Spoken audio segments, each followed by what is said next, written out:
thank you for those in authority, in every sphere, in every department, in every area.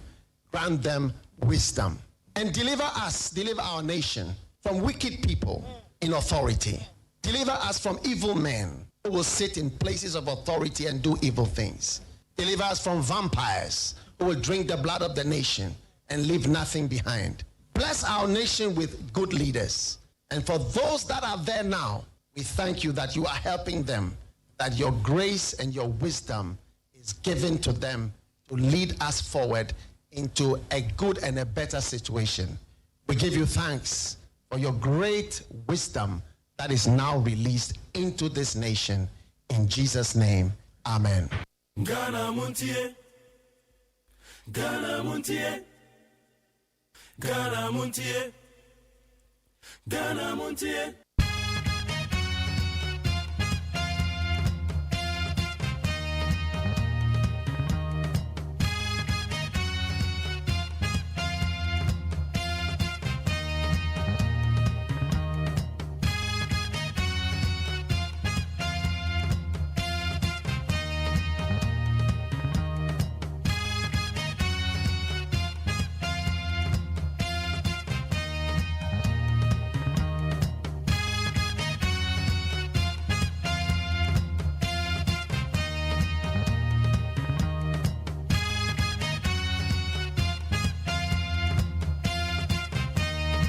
Anope baby bia wo bia ya mo akwa be de Ghana MONTIE so we need 100.9. Eye Benada. The 25th of June the year 2024. Yere twede amponyankopon asogo so boy ho ban ye sha se 1st January. Aba be se sabre afufro na ye twa ani kura ye hu mo. Eti ene se nyame aya adom na sense bi kura mu a. Na asedan kuto ne de be ma no. Ayeyi kuto ne de be ma no. Yada twede amponyankopon se wabo ye ho ban ode ene so a chan minu a wo be sore firi kato so yi aya kokoto dwanim na bom pa ya ansa wasi abonten na da woda hoyi ya na ne mojedi ofrusane a mekasa wotemene enye bibia onye osika anya wa ho ofenye bibia nti ayadun bi ti na so adun bi na so ama ne wo so wa hoden a ye kan wotimi ka bi Ejeba sana na eyaseda kuto ne de be matwedi amponyame. Aya kai se ewiase ne bibi oho. Obi se ono de onye Bible ni. Ose me Bible no mo Bible no me nyi ni. Okay, o de no problem obi amfo so say je Bible ni di. Na eno ama na wo Bible mu no se o de bo obra nti emwa wa na. Wo de wonye Bible ni ayate. Se wo fa Bible no na se wo kenkan o de fa ne say story book e book bi keke that's okay. But normal na wo mu no se wo kenkan na se wo se wo de bo bra wo de bo bra ordinarily eno na emwa wa na. Enam say Ghana constitution bo sa what Ghana ha na se also be the constitution so a. Basa ba na mo manu mu sa e ni je nkuto wo ngwamra bia anche. Ghana constitution siyasi de ye adwuma sana ka bibia be ko yie kama o eto de fa ne sa Bible no de bibia keke o de ye no magidi ne yanyi ne mo so amunyi ne no de no problem but content na woman enti wo fa na de ball bra are you not okay it is an area senator Medin the luxurious AGYEMAN the median friend Ghana MONTIE me ba be kan ko pem say no ntu e be bo apemo and I have been at the good human semebra when you exactly 10:30. Now, where she are a freak Joe in a pamphlet. So, we call Facebook Live where you need 100.9 FM, need 100.9 FM, and on your Facebook Live. Oko YouTube channel, and on your Despite Media, YouTube, and also them Hawaii. Hey, now, Baba Chad, and Uncle Jumana, and I'll leave. Sorry, anytime. Sorry. Obesa, man, could I late? A BC for some of Babetrons, okay? Oh, Babe, yes, so Mudu school Muntam no Musiade. No, my lady, Yan Cordano, Yan intentem, why? I have a man Kuman and man Ketuano moment antem. One de Uja, my hair, would the full man obey my book game, Manabo, and I do bad to media meeting. maka kodu amabre amefo mu adane chale meti mani be 12:30 na nkoda eguzubo game etu amu de oja wo ma onbebo game sa taya ma nantem o hwese onbe dance a wo wada why eyesa wo no bia wabre abefo mu ada no beti weni no na omo de omo da so te ye phone echi nkoda wo mo hadwen o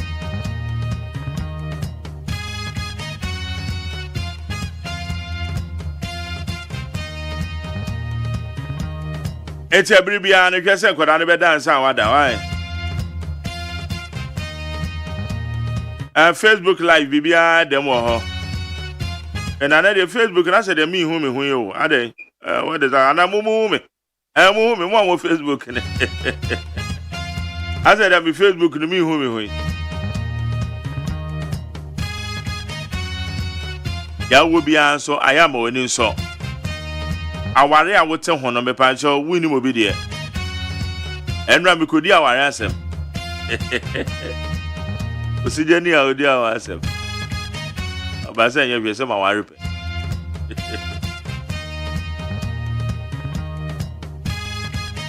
Anya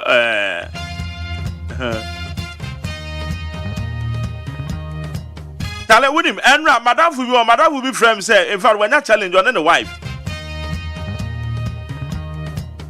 Ejewana me say okay no problem me ko bo an yen solve your problem kra o. Now nim the womb. The wife and then I con edit na tem. A man shall tell you mumu bi manu ya pa o. Anna madam fu yiri aka cha say wo hwe simasi ya ne tia ba bi o mote ne ko ne ye as apartments what I say. Esimasi ono sorry o you 5,000 busumi bia no de ma na yere. O busumi ne so a sika sa na de ma me. Say na woni madam fu no so everyday bia no ono ni 200 cedis. Everyday bia o you 200 cedis. Etimi na me say da bi o chale awe na Madam was when you tell me kakro ntina me ferry kra de no so say dey tie. Anu ne yiri nyina wo you tell me. I'm so mama na we dey say na kan ya asem o. What the ashe madam for no. Say na yire ne ede obi a wo mo ne no ete eben ni neighbor. Etwa ne mpoa say on the neighbor no sorry bosumi bi oyi 5,000 e ma na yire. Na one na ati fio. If you go one na eteko it's a yeden kwa na hu se bozu bi o ma na yere 5,000 say man nkomo so wo ma kwa kodi wo mo nkomo madam fu so say every day bi a o ma na yere 200 dem say na say na wo bozu bi a onya 6,000 eti me no ka say oba na difo kese pa e je so wapa be ma ne chewo e che say na dwen amaso so no na day ni kunuma ni 200 cedis. And I'm so ne obaba akona kwakodi nkoma na me de bosome me kunu ye ne wa yi 5,000 bam no de ato. Ono so ne kunu every day o ma ne 200 cedis. Nam say na say na wo wonya 6,000. Eti wo bosome sika ne kra so chen eya wo nipa de chale mo me nya abotire. Aware mu nsam no mo ma aware nya akono eya sa ye mu mi no ahwa ye kra nya ware biemu. So I told you what to tell our removes so assemble ya na the problem aba. I feel Mr. McJerry boy me why now dey me panic no no ha adwen do I know tell you ha adwen. Show abufonti na dwen amaso say ne kunuma no 200 cedis a day na 200 cedis time 30 is 6,000. And now ono no nyon kono de ne kunu no nyi scan to ho. Then bosom ne so abam no we 5,000 at all. So now you see the difference. Eti chale eto da bia aware mu nsam no mo mfa nkwa abontin o. Na aware bia no e formula el Ghana ha. Ewiase mu aware bia ni formula. Say formula we ni yedi so eye mumienu de amo bete mo ho ase no. Eno na the best formula for you. How much me be adwuma ya What test me say well sorry buko to you cry panic say oh very sorry and run na overreact. MCO that is good of you. Into wa tell me break 6 ana my friend madam for no so Charlie. Wa we need to yan kakra so that's it. But madam for no Jimmy di am wa pa o. When you tell me, I just say ono so akona ni wa kakra fine. I said you Jimmy di I just say ni sem bi otimi ni discuss na name wa. But Charlie, me the way your foot wo the catch when there. So mo aware no Charlie. Aware bi any formula wo de out ho no. Obi be da say ne de ne said de ye ne the gold kra na enwa fufu. As abedi fufu no, wo mo the gold fra waduro no. O de unim kra. Charlie bibia abotre, mo mi nya abotre wate ye ho emema mu nya abotre, emma mu nya abotre. Na ye ma wade ne nya akono na wo men ware ye no aya akono mo ma bam. Obi timtu obi de esa o say Charlie we there. Anyway, me bache wa be von the town man so yo won sama kodo e de be bro need 100.9. Na me Facebook na ma eteju ko YouTube. Facebook na ma o te oko YouTube ne there ba YouTube channel ne ba. Etina na kwa mo what yan ba how say Dr. Bamia is breaking the 8. And Obefia. I said the issue is woman will talk a lot. If this is what the lady did, she no try at all. Challenge Izo. I was very shocked. So I was very, very shocked. Because I was make her say just a woman in an war one more mid-40s. What I say? So Banepa na odi ni kuna tempa. Esandi obi twa ne mpo no kra na ehye be ma no. Esimesi no na year man 5,000 bosome. Oh sorry sika say na YouTube. Say na na eche say be ma no man 200 cedis a day. And also 6,000. Kala ya samo. But anyway masolve nyame adom masolve bibia resolve. Na wo mumi enu nyina akra je say wo madwen amom ho so say na sa de ka say na eti o. Me na be ko twe wo madwen say asa na wo de na 6,000. Television me adwen o ba ya so won ba mo nyesa won e na oba bi kan oba fia say women you talk too much. She not try at all, but you men should appreciate us too. Some men do not appreciate the women. Yes, I agree with you. And me man so amaya de amo mumu no. E de bia na meka say oba if you ade yo enough mo. If you ade your own. And ye easy cry. We say good morning, Mark Jerry. I'm watching the show live from Saudi Arabia. And your Riyadh, I say keep up the good work. May God bless you. Greetings to our honorable Alang Kyerematen. Okay, tell me that. Say men say bede say Jabata Kutin. Hey, Jabata Kutin to whom?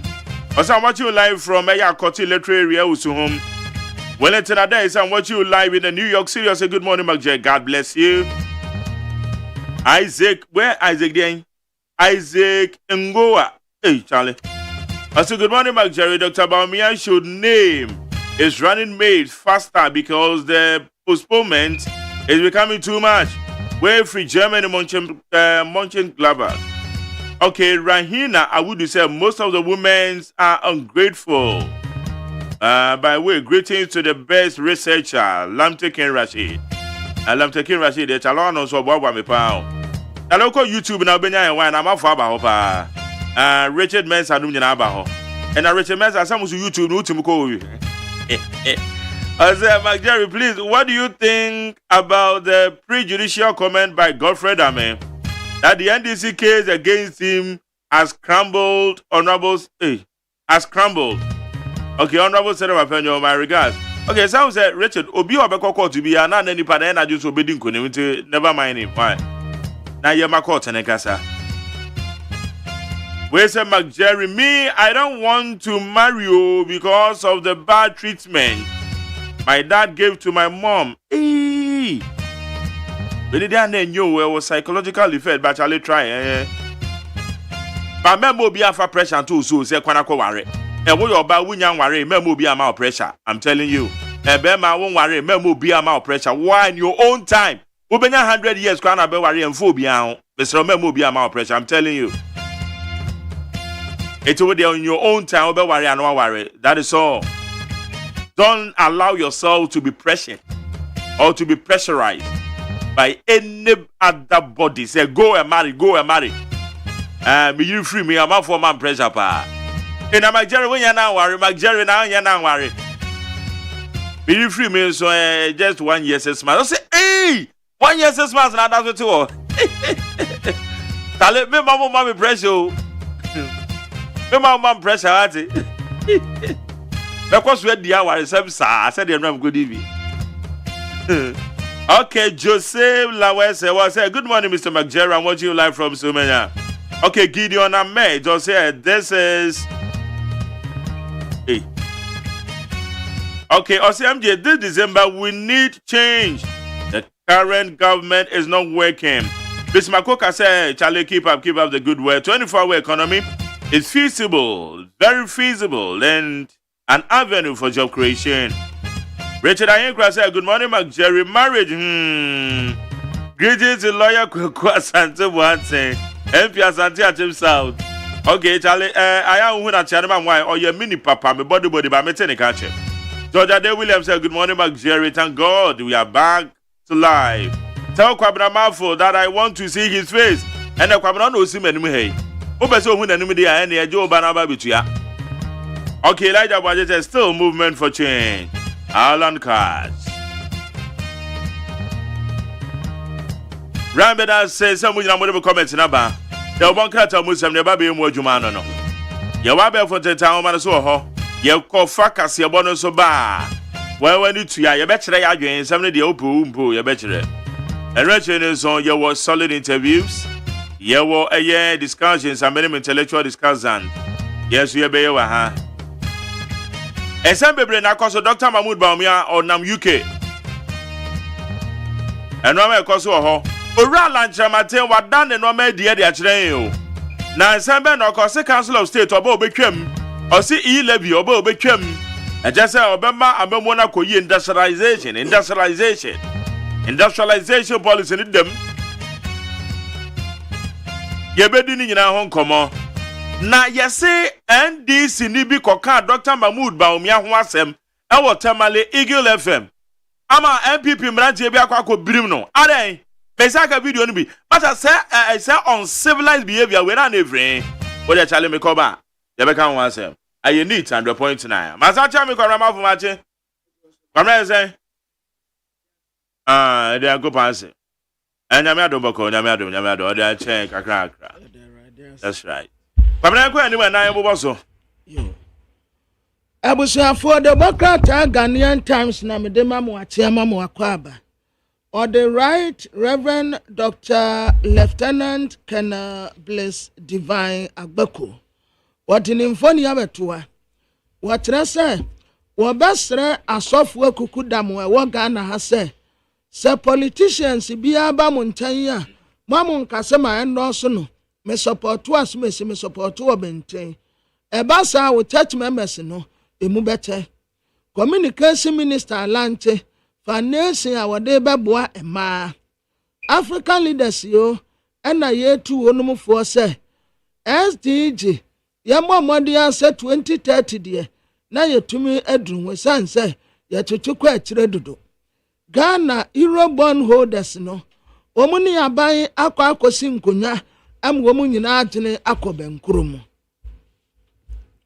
na Telegard Democrat ananim ha abato aye ba beto yi watrasa vigilantism mra wo mo seye no ebesa ya adwuma yempa vigilante bia ewo polling station ho NDC amanyoko entra no mu peso wo mu tatumeso enne fragadamu anu mu peso mu de tumeso no me hu afi Godfred ye bo adame na e ka asem mampani na na de danko akufado his excellency wasese bank no some time ago egu ya no a enkofo sika koka mu no yenta 1.5 billion Ghana cedis na yemfa nkotua wonu ka crosses ya sendru subio afafo wo mu se July da edikan afafo enkopo yagbonwura akosra ya na wotese we ya bakosam kase pa ya eni kanso na tebokrata me de to aso ye daily post wa watra se sisia de Ghana ene ye bɔ ne donkomi ye de gro madama se ensase pa na nkofo wia ne sei Ghana Prison Service for nsase wo mu quarters wo mu tuwa ye se muntu adaya ya towa ma estate developer bi no wo mu tese Dr. Lanji Mahmoud Bawumia ne advisor ene wono nso efom nsase a ente se ambulance asem no a wo mu die no wo ka kire Godfred ye bo adame se ne hu ani wu pa woni ani wu kra na bebi owo no won si ni trase wani wu mu afei ononyamfo Isaac Adongo ene wo ka kire finance minister se wala bebi a economy akwa ena wotena won so a wo ho na Asante bedi etuo yesi aboni din se omeye ambassador at large ya obetintin kofo aman so the enquirer the Democrat nanim ha ene was trouble bi eboboba na parliamentary staffs no ene wo mu demand ye wo mu tesa sare kwabena otin ensia saa papai assembly atetale na ho aban ne bondholders fo no akọ agenkro wo musika no anche ye ba betua afei enipa yetam wo mu firi oman so ede wo mu ko oman foforo so di kodidwa ye di bi kwasrasrade no the enquirer the Democrat ka ho asem wa ha the chronic the Democrat nanim ha His Excellency the President Nana Danko Akufo-Addo and what is a project ya a cancer same nyina omo baba ye omo tesa posifo anko hono montamwa enka kwawu abetifi emoje behyiegu no na nyamoja ketwa ononyamfo alan kojo Kyerematen trese so obi betumi asesanga na sebra na ye alan kojo Kyerematen John the new crusading guide anim ha aban trese woni bondholders no akwa kosin kunya womu atuna ko bankromu emma entiase apam aye adwumenti womu sika no ente womu nsabeka womu tese Dubai property bi o His Excellency John Dramani Mahama womu so obi a wo ben no ena ne ho asem ewa ha ebusia petition IGP say Ada East District Police Commander yampam ni mfiri na konya so esanse ne ntuma bi a wo ye no enso ni Watching wasaje fo amuetio for the penny and wasre aban se a teacher for wo makatua yesi e wosoro no eto de bia yemfa bi ma won mu asase so maami aslo usu akufo na yi no a wolanche ye no the Democrat ya sand yaba concern other citizens and wo mo katre minister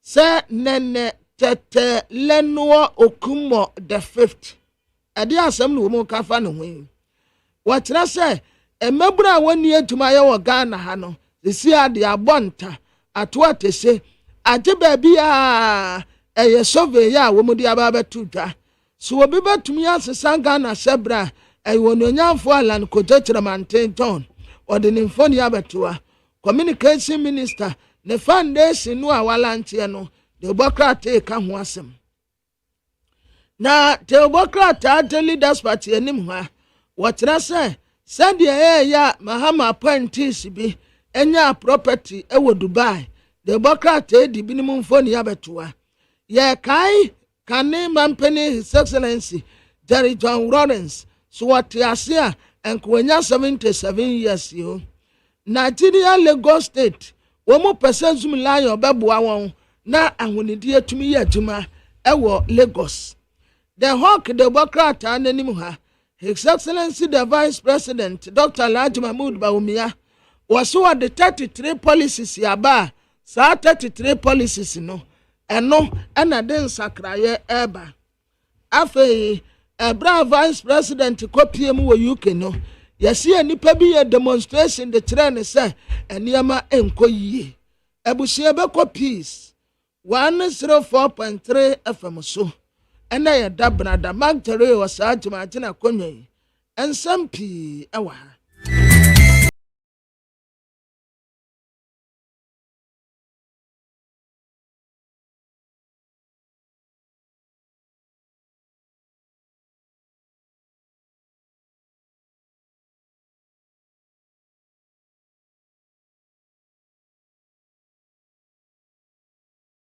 abo no nsia apa ho sima baako peace 104.3 FM suni anopai insema ya insa sum se kasebo na ebre so ye de ebremi asantime mamansan tie nka ewa asantima hinkru kumase eye krob ya asante kotokon wotufo setu ababiu wopemso na asase so edum kumase asem ne yeken hello 101.5 enu ye KJT CNN Dr. Kwame despite oskani nyansani eye na fidi kese na etawo na bronsan kese nim amanfo beti nka biem dey say okay 101.7 and neat 100.9 Gama Chadaromenti yebutu abekan kwanta Ship House Accra Montie envidie ni dosu Fila FM Tamale Rock FM ta di Dynamite takwa Bosuma FM wa chimso na chimansa ewa chimda Eagle ewa Cape Coast Montie bi wo Asta FM te chima Rich FM so ewa Sinfosu Coastal FM ewa Mankasim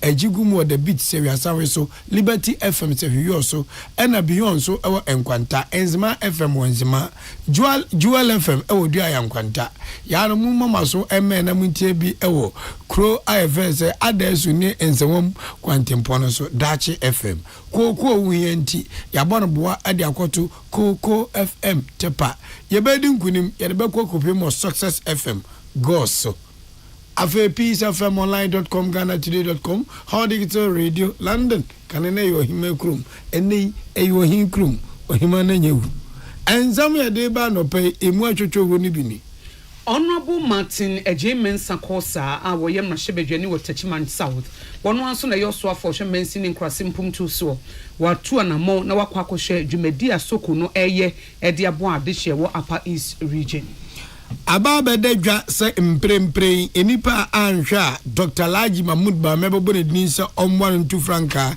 Matthew Opoku Pempe napo Dr. Yao Oparila bi a wono ye Deputy Medical Health Director wo Komfanochi Teaching Hospital Abamane se Oncology Department adwumayefo a omudi omoniema agufom no eye ne nwanwa pa Awutu Senya East abato mpenso asomra Shebedwani a wosaye so afohwe epo eni ezum namnsam so se muntie obia na a moto bia yedi ekoyi ezuom nam no aban beto aba na UNICEF wonso abamane se adehye bebre ne titu nkoda na ekom ekuomo yanom enu a arehosem siwo Euro 2024 nim amemu bitini suo aka enibote tebedi asam yenu na Italy for atomuka against Croatia ekufie how Suzy Herbal Center at the CB Men Capsules, CB Women Capsules, and a CB Soap, or the Abedjaswa, a Timmy Eboa, a man, a memma, and a Yanase, CB Soap, a dear pedicure, Mabibia Koyi,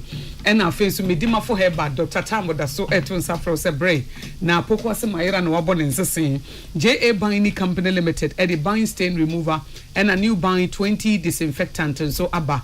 No ahunidi na koso wo fie kivo hot peppers say wo mo se monya hwe yi no mo internet ne so no wo mo nyimo mo bi amfiri obi anchen lines wo mo di adwuma no 059 6912898 059 na eno ano no the new force team Etun Safro say na kwame bedi akon say Ghana wo hwe de na mu yi a na chese the new force team na de ne da so papa ebebre Ghana for eno nti mo meka no ho na wo mo fa amemu papa emeboa oman no. The new force team Akwaba First Atlantic Bank refreshingly different. People experience in ejinemu kama pa say the eba internet banking dia wo boa. Wo dia ne say oba dial star 442# na with them. First Atlantic Bank say woni ho na wonko Google Play Store and download do wo mo app no na o ye sure say o bank na adwuma na wo te ase. Eti beka wo mo ho na wo mane wonko na kra na wonu mu so a special eyes natural mineral water.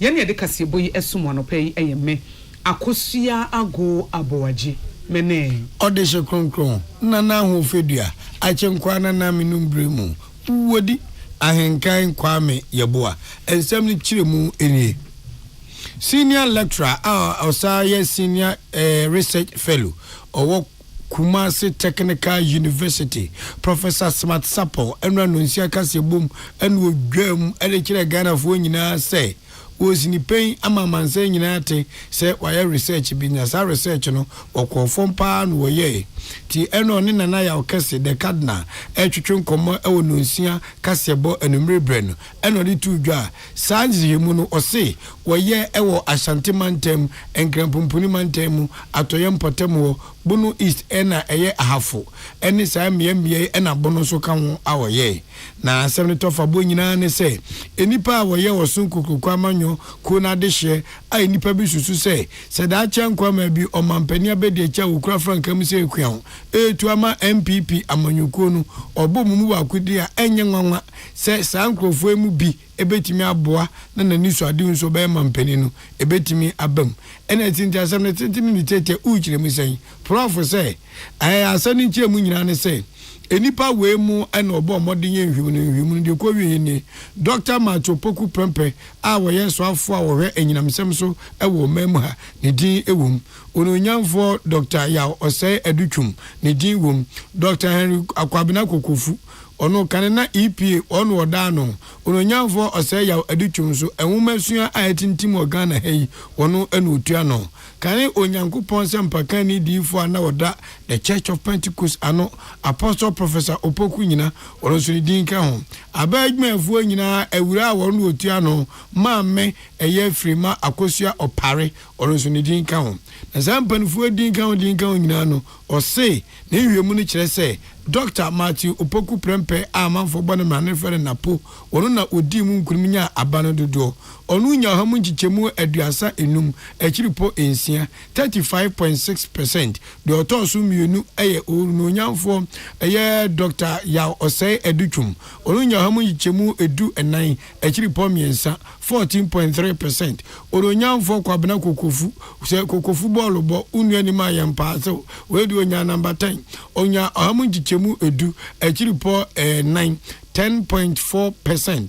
Onyankopon di for sempakani Pentecost asafo emaya sumu yasuma mewrade apostle onyina onzu nya hamu chichemu enwotwe ekiripo enum 8.5%. Obaba akupo da memem chen ya asantoa ma mi frima opare onzu nya hamu chichemu enan ekiripo miensa 4.3%.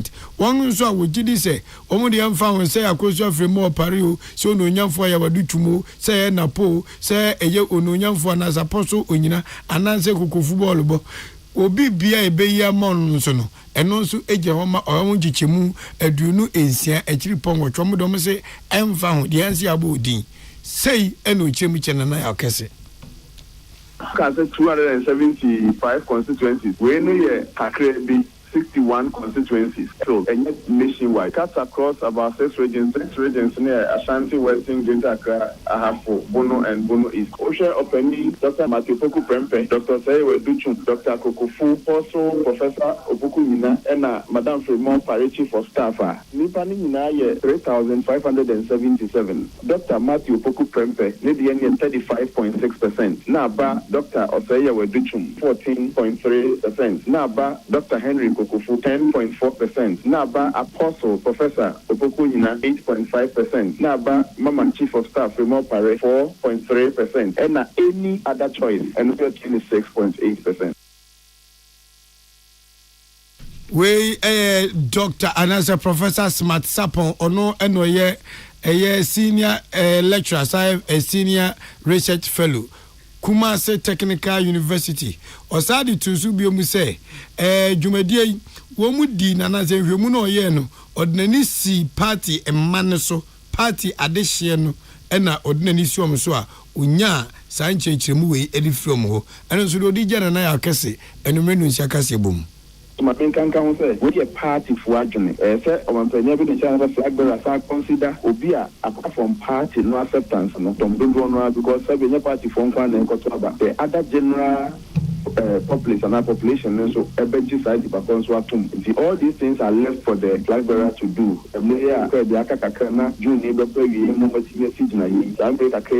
On finding these key qualities now say on one party for 26.8 in fact don't want to any other person no 26.8 and I don't want to move na putting say on na expected say on penny 35.6%.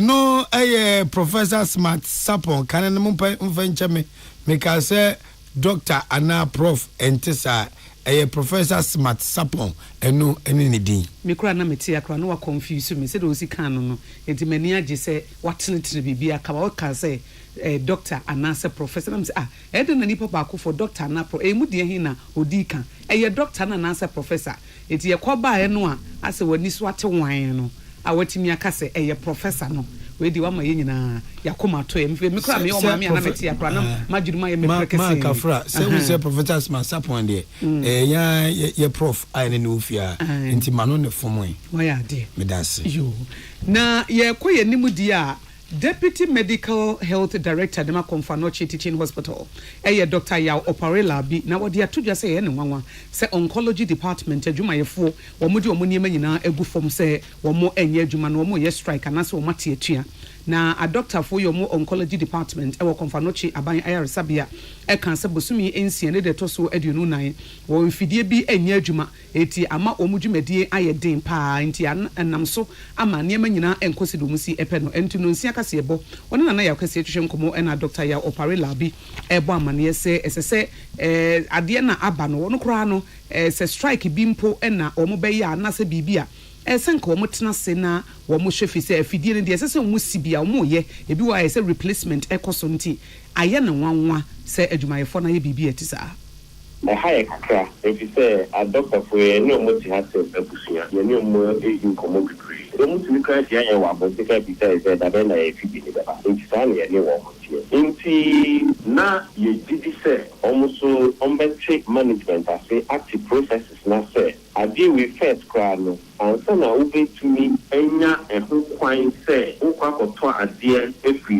one particular person for no who have PPA approval if say procurement process they normally also several people be a tender but we there because of the type of equipment now nipa na no so different ni Ghana now say a call for that approval ni na take time into information there you fit be in warm into na one na dog sa to asubiem said ye ne nwanwa ne say de a doctor phone su o mada na di no absent sa wo fom as a money management and assembly for the adwuma na no enifi say wo ma hyase a department ahodo no nyina nkraba tehye ayaresabia na se no wo mo sesam fidie nyina anti ye nkakra ebisem fidie ne se ofiti ya no wanya eto mo ye wewie na o ma ye we ntinka oncology department for no mbenyi wo mo de na wo mo aye nti ye ne nwanwa so wo mo nya abotre ntimi antwen the doctors make us need to be a management more. Na ebeye me ya kakra ni say hospital way for the second biggest teaching hospital in Ghana. There were 13 clinical directory any other units on. Making ubia we fidebia and one touchima. Na ya replace and number the bring of Konfanochi Hanoma, ya replace a two of our and I'm quite so ever. Dialysis machines ya to be 19 years. Ya CT scan and a juma, Nancy CT scan, ya ama juma. Into share hospital Hanoma, take department be an directory be 8 years maybe. Either say we be another say workman. It being back home it being kind. It takes time for you to acquire these things. Dr. Yao Oparela bi our Deputy Medical Health Director wo Konfanochi Teaching Hospital in Kasai. So for where into same news munam so now say mrahye bedwani e ma de hye wo awutu senya apoye importem wo se omomrahye bedwani ononyamfo ha wakumsin e na ekasai de ma america nyina ne san na sam nyina se ene ye babeto aba nipa bebrabo mtirim process be asem ne no krese e no mbebo no boa akuricha gu nkrata so ato apiti wiem na mo de agu manfo etimfa eye won a wokopo na anwu se aban ana na dodanko akufo adodano no sebe ontwatew oside nyame nhira no yemmo ne dua ti de woka nyina ne sen wose wo kire man sen nyina te se watetete se nipa bi ka se aban isikasem enyina ye ewiase sikasem mo ohawo ntansa aye bi jigu abaya pampam ntino enya de afie we board motors a woto edema won a wokọ epono aban benya sika de ato eno se sansem na sabe madaruma eyen rodon hwadansem enya dia wusom kwan de bibia eyeyie na wosini people aka ma manse nyina te se iris wa afie we bosumi friend so August pepepe na bosha aban she se afie bi obeto outboard motors ediama no na sa outboard motors no aba belande nti obi bia wo kopo no se wote se ye kasa kufu ado aban ontimi ento sa subonto no femma no mo venyi ensomunam emyenya bi nwua onsini pakunu hu sei eno no nyamfo ha wakumsen wakana asem August and our second week ya go moto beba government amaye procurement ya procure that because ya ships one more farm na me cha de nene na say ya me Japanese Japan motors edi nkomo ema Mama said they are now shipping it. It's by the end 6 weeks. It's from July up to August. So by the end of August, but this time round, outboard motor, one fisherman, one outboard motor. And I said one canoe, one outboard motor. We'll be a one about Beji. Abang Emma subsidy. It is abang the money pay be 10 cities. Nani pana for 30 cities. This time round, we're not going to allow. Me ame ba no abe take your data. Na ma making sure say obi adenya outboard motor ba obi nje nkonkoton.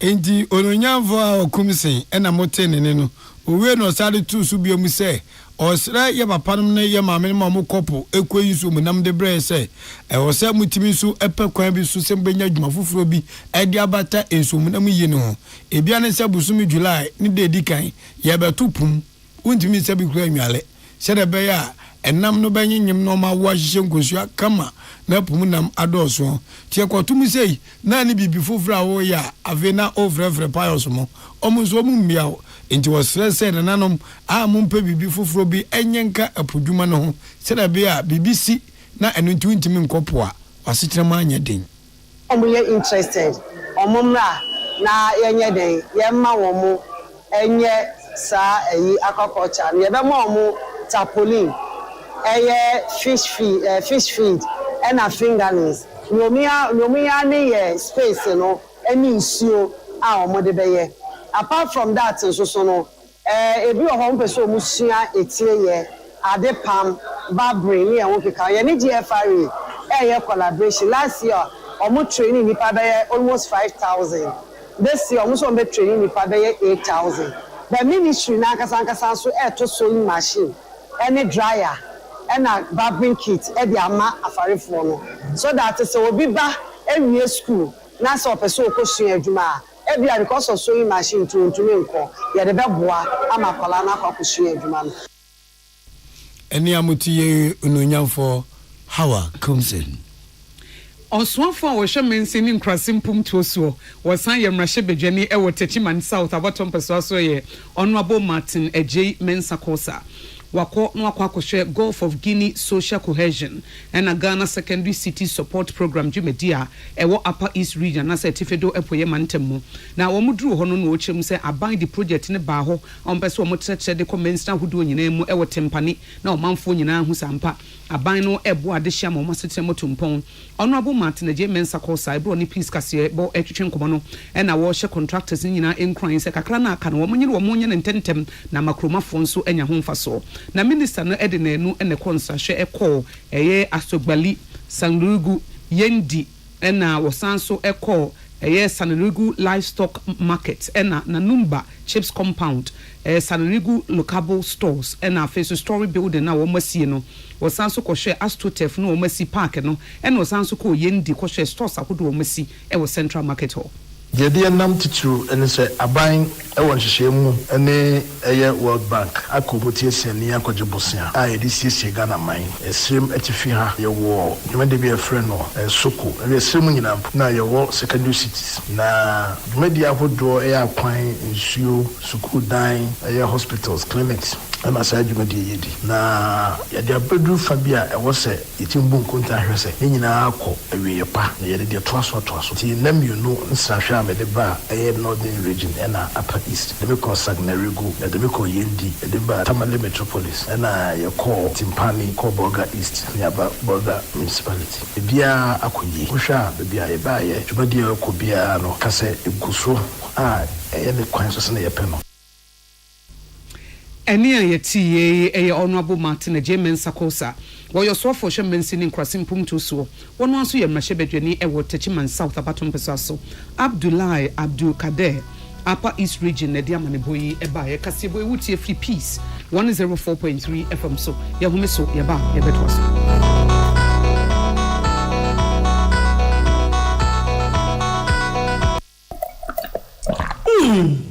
Heavy. And more than him, drink a banana out of the last week. Novus coconut milk drink. What is stevia? And how would the baby to a mudawai? I'll frame you man. Novus coconut milk drink. Mambin can say. Hey, yeah, Neso, by and more than him. When I was Shahono, can you resist Novus coconut milk drink? Oh, I can't. Yeah, how many John? Novus drink no flavors ni na so no more coconut chunks edi dem eti egu oni mo e ye feeling eno enama ne crashing no. Novus our different flavors. Original flavor, melon, banana, pineapple, and a mango. Oh, come on. Hey. Novus range of drinks in a come on. Novus coconut milk drink. Menoma, na me wan sepemi. Na we no pedudua, ubenyabi we. Ube friend Novus Industries and Trading Limited. 0533 733 028. FDA, Ajejodi Nkratoya tum. So wakoma ho hyehyɛ ana ebo periperi de broni kan hardware no a ede na sese wo ye na se wo yam so atim so wo be packing a farmer Martin's liver salt techira kwai entem ehwie nsu agu glass mo ate Martin's liver salt no ba kwa no na wo de agum wo be hu se ehuru wa glass ni mu na wa nom Martin's liver salt ye won orange flavor ana ba ko so ye plain wonu mu a ho beto na mum edi na anu na ho nto wo a ko hu doctor. Herbal and Alternative Medical Hospital Bena Black History and the War America, China, Africa, ne Ghana and Penifua Bonabaso say, or say a real man for Tiapopa. AGYEMAN Scientific Hospital. I had a sabia, or one video was so, Yawudaswa, and video chiro yadie, na no sound so saw yadie. Amen, a expert or one croyaria, one run when nam. Now, what Dr. Fonia Nurse Fonso, or what Sima? AGYEMAN Scientific at the herbal, homeopathy, naturopathy, and reflexology, na, as sayadie. So, one I will pay, and I are ready to say, Pa, Yamia Dumunti, Yaria expert. AGYEMAN Scientific Ebabwama inshallah uwato. Na wonswe dia dance said the Ghana phone abroche for be dia dance no. Accra, AGYEMAN Scientific ewo dome, Obersnet Flats, and Alashibinso, our Klagon, Ebenashama Road, under Bridge Ope. Our Krabate P, Fre, non sure dear Benwo, 0245 275254, Anna 020-722-9505. AGYEMAN Scientific Herbal and Alternative Medical Hospital. Allow Shafi, Nyamene Yaresafo. Amanfo, the Amoka Chef Freddy's Corner Home Appliances or the Abba Freddy's Corner Home Appliances Center. Home appliances are a ye papa bia, a biwo brands Bain, Media, Samsung, Skywell, TCL, TV, air conditioner, freezers, fridges, water dispensers, and media kekeka home. Nia ubenya good warranty dia. Ko Freddy's Corner Home Appliances ukoko memle. CCTV a Boama monitor of properties, any business at anywhere in the world. CCTV need daho. Ewo detector, clear pictures, Wi-Fi connector. Utimi connector ma phone. Na wa monitor baby a wo wiase bia. Freddy's Corner Home Appliances abeka Freddy's Corner edwosu ahodoa oton phones ene ehun accessories no ho. Fresh 0544 959195 ana 02079373323 ana so brokoko memle city light in chehwa. Na ye can discount any achadia. Obetiasie. Freddy's Corner, home of authentic home appliances, phones and its accessories. Tune it in, turn it up, Peace FM, and rip off the knob.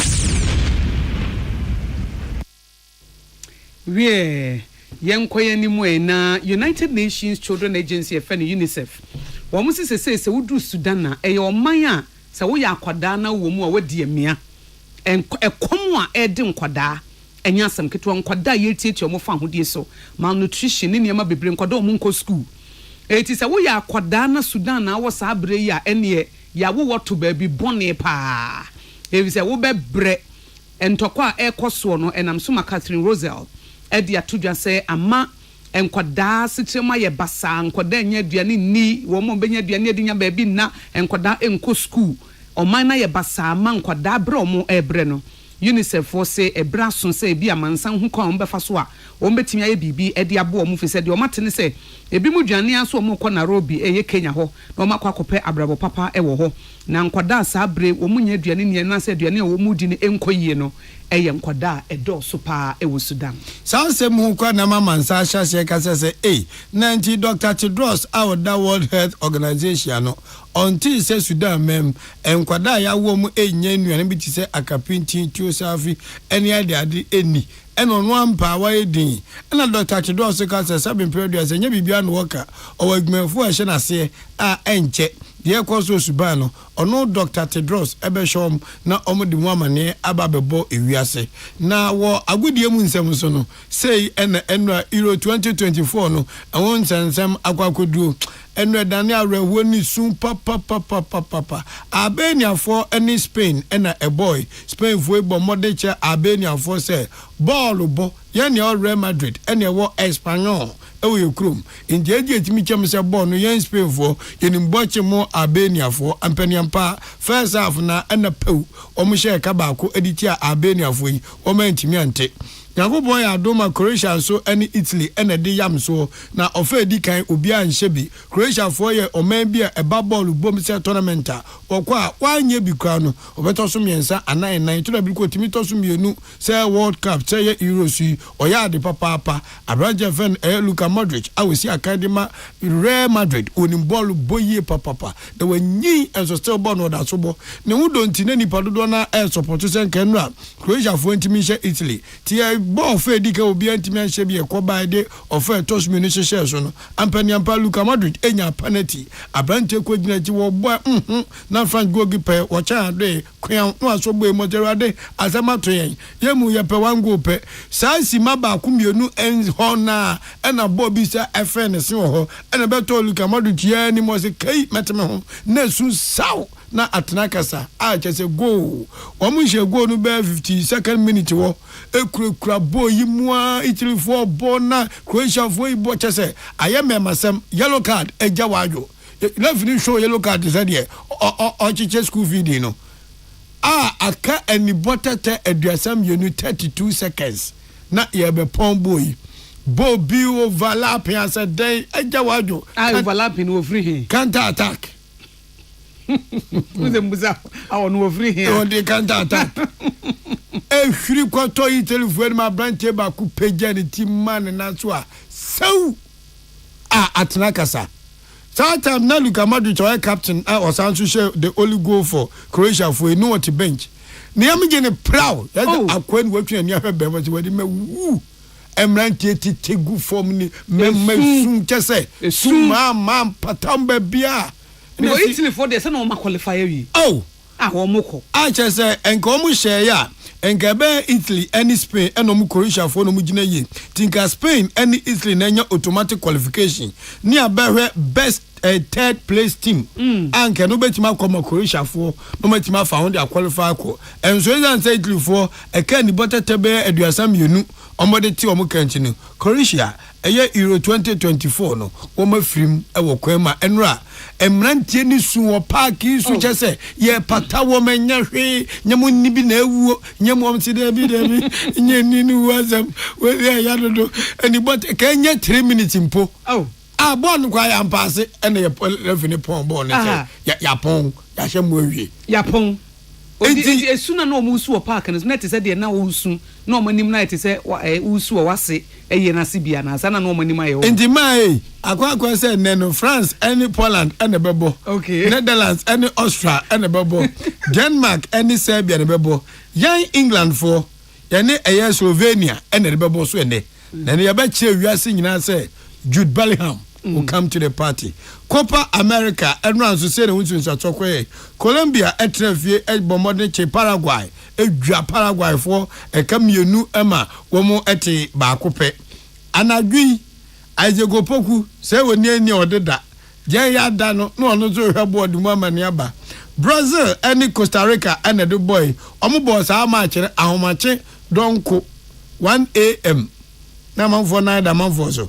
Efe na Brazil for elbow ball. Ena Peru enso ene Canada ena eno so Elmo boy na mo boy no Peru for born bo munya boy na Brazil ne Costa Rica for no obia entimi anhye ne yonko me question we ania no wo se na memme su ena me se wo no mumu enu su de na efe wo de na wusu wo wase eyi na se no ene wo musu na no musu wo park so no hana na ni mo efe yes wo de no mum na etan mum me na me su mase omo de ball bo musu etina omo nim no ni wanim no o compare bro ni a wo su de na nim cha akatia kasebo no wasi na akosia ago aboaje mene nana odeche kronkron ahofedua ane maame afe no wodi Ainkan Kwame. Fede ma feel ampa nti na waba mani age. Last week they no am mama ye mobo. Simzi Herbal Center edisibi men capsules aba. Ememedro eboa enti se wo ye bema na se wojo nso na bema no ye wo ya osisi ubinya adro wo ye beboa. Sibi women capsules no nso emedro ye fichi komesiesie yen. Na sibi soap ye dia ye pedicure am ye nase ya akono. Eti fra Simzi Herbal Center e wo 024 7111671 024 7111671 Medima for Heba, Dr. Tamo da so se me mo aso nte se wobi ne branch foforo e won kran ha na Dr. Tamo da so se yare biara wono de wo expert ankasa ba mo bo yare sisi yare wo kotodwe e ma ne mema mo pa wo momra na kache ho e wo pokose mayira na wo mo amontifre 0244774282 0244774282 JA Binding Company Limited, the bind stain remover and a new bind 20 disinfectant by boa ema hunedie koye nti terrazzo floor wall tiles no ne water closet no a emo green ne brown no wodi bi egumu a ebeyi ni nyina afro na ye no wan na ye fitaa na germs ne bacteria so etu ase mouse ahodo obenya bi nemum sa wo pedudu atu a no afre 0243104883 0243104883 Kivo Fosi emu aso ente se wo mo yes scammers no mo social media ne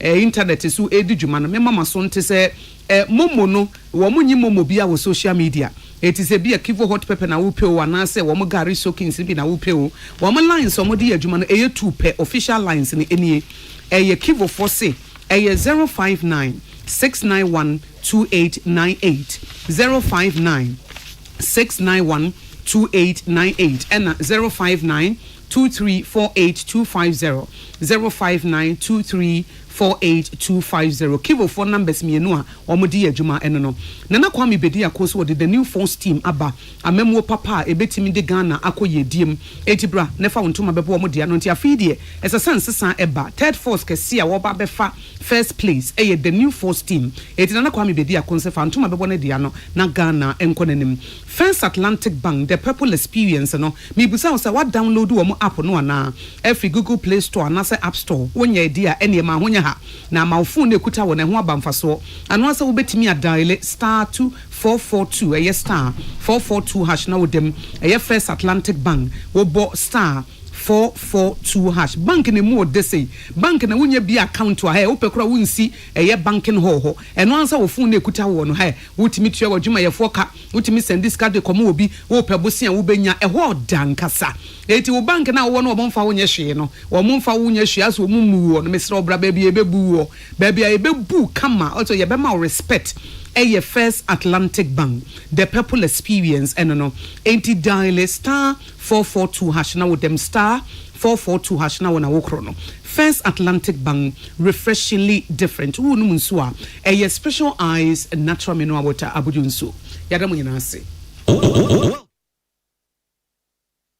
Ghana Montie Ghana Montie Ghana Montie Ghana Montie Ghana Montie Ghana Montie na mansanya so adawro kofiaman homene so ejiji tonton sansan ewo neat 100.9 FM Ghana Montie Ghana Montie Ghana Montie Ghana Montie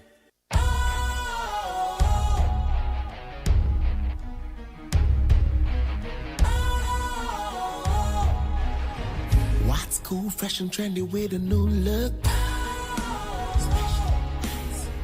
Makes you feel real good, that refreshing vibe. Satisfies you right just the way you like. Do you know? Do you know? Do you know?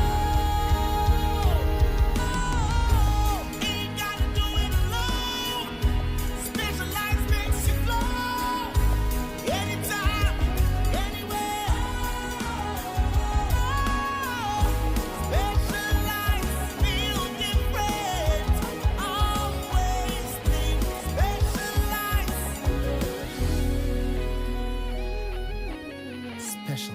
Ice natural mineral water. Feel different. Think special. This advertisement has been vetted and approved by the FDA. Kwame, me ya umwao. Me ba penyu no kane no animade pa. Na so nan se boa no obon. Me dwene ho amenti ase. Na so we dey simple gra. Fa no ko White Stone Dental and Eye Care. Na yen checking anima no. Oh, jai sa mani abrewate. Me ba bo na me ka asma chwa me fa ne ko Eye Care clinic. Na wonnim se enkwada bi wo no mo a. Wo de sua enkoyie nyina no efi wani. Akwada bi wo a abra teacher ni kyira de no. Won hu ade ni yi. So wo tie anima na so wo tie akiri. E ba ne sa. Fa no bra White Stone Dental and Eye Care. Nye nhwemu mfa ne no ohaw bia entam se bewe ne asia no ama no ayampa o na sekro ne yade no eba emonka ye wadwe o se bibia ye fine wo be ko na bibia ka echi na wani sei na sekro masate se wono momoja broso ne esiche yade no aya na momoni yade pa sapepepe onipa bia kra no afimu wankwa check up awani ho kra no enyem prenu White Stone Dental and Eye Clinic se fa wo no wabusua nyina ebra ne enya hwehwemu emfa moni ene mo se ho ohaw bia no ye be ni asia no e de amamo ye wo abefun fidie ultra modern diagnostic machines ahodo a ye de ye san hwemu no ye dwuma efon so de wani wote entuba ye be jo felso White Stone Dental and Eye Care e wo East Legon ye be MTN office kese no free wo 024-225-1983 and 024-045-2992 White Stone Dental and Eye Care when Ano Kenya. Ghana Muntie na mansanya so adawro kofiaman homene so ejiji tonton sansan e wo NEET 100.9 FM. Ghana Muntie. Ghana Muntie. Ghana Muntie. Ghana Muntie.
Without any reservation, and I'll say with joy and enthusiasm, endorsed the candidature of Alan John Kyerematen as an independent candidate for the Alliance.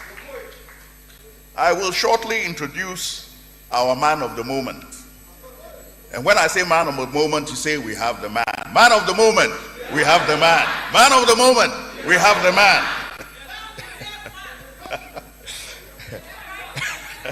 I will shortly introduce the man of the moment that will lead our alliance team to ask for your mandate to govern when we vote in the December 7th, 2024 election. But it was there in the darkest...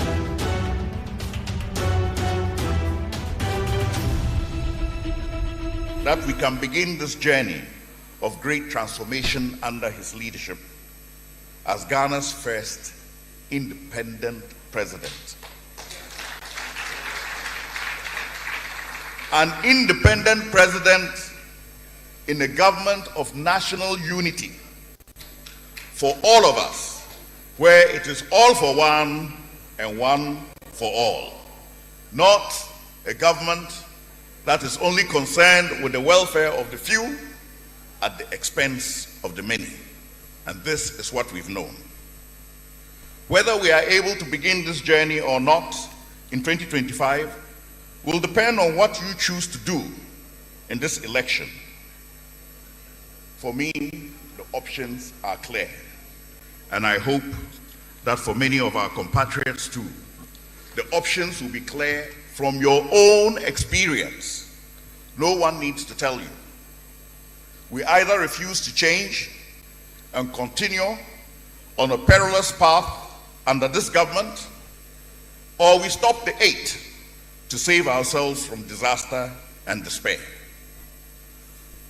For us to have hope for a brighter future, we must make a deliberate choice for a revolutionary change that transforms the economy, the society, and governance to give us a more productive and rewarding existence under an improved collective welfare.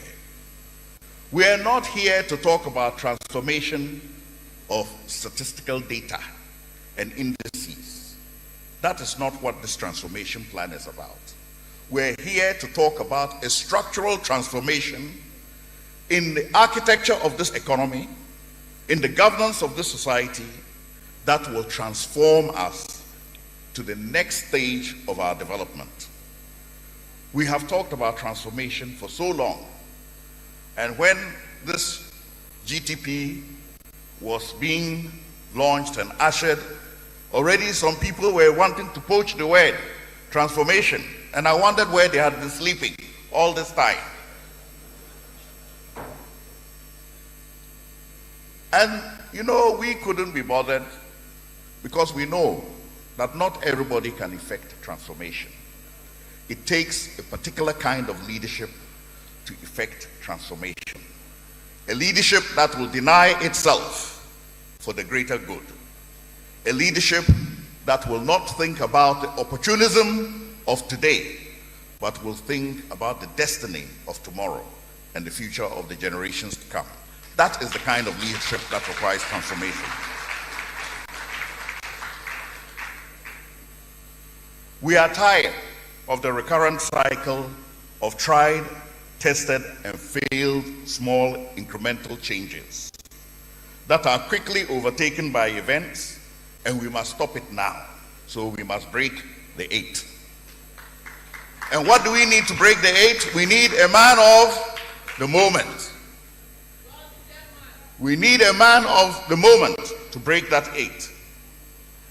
Otherwise, what we will reap are the dismal fruits of half-hearted, convenient attempts to develop the nation in comfort. And that has been the plague of our governance. We want to develop, but we want to develop in comfort, not under hardship. We don't want to make any sacrifices. And that change must start from the leadership. And that is why every single member of the alliance is convinced that under the leadership of Alan Kojo Kyerematen, we'll be able to make those sacrifices in order to see that transformational change. For us to seize the opportunity of this great moment of transformation and chart a new way to prosperity and a brighter future, we must also stop those who mock us, especially those who talk about recovery just being around the corner. I'm asking, which corner? And how far? After the tortuous journey that we have been on, we have ended up belly up in a pit of unmanageable debt. Under this government, our GDP to debt ratio surpassed 100%. It is really unprecedented. Under this government, our interest rates soared past 45%. I don't know what kind of business that you'll be doing for 45% interest rate. To make matters worse, what we were told were nuisance taxes were substituted for whipping post taxes, where we were daily whipped with inflationary prices for food, fuel, electricity,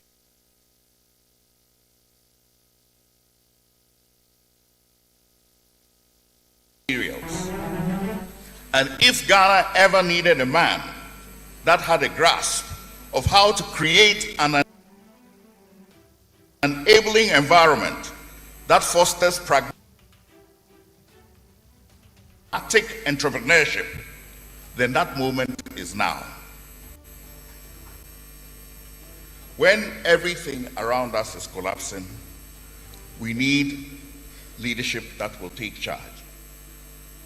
And I won't recite the litany of companies, proprietors, and services that have fled this country in droves because our transaction costs are too high. And people who don't understand the business environment keep on increasing the taxes, hoping that they will get enough to cover their debts. Our man is not only conversant with entrepreneurship. In an age of entrepreneurs, he also has experience outside government and politics as a technocrat of international repute. He has several years of work in the UN and led key development programs across the continent of Africa. So we have the man, and we have the man of the moment.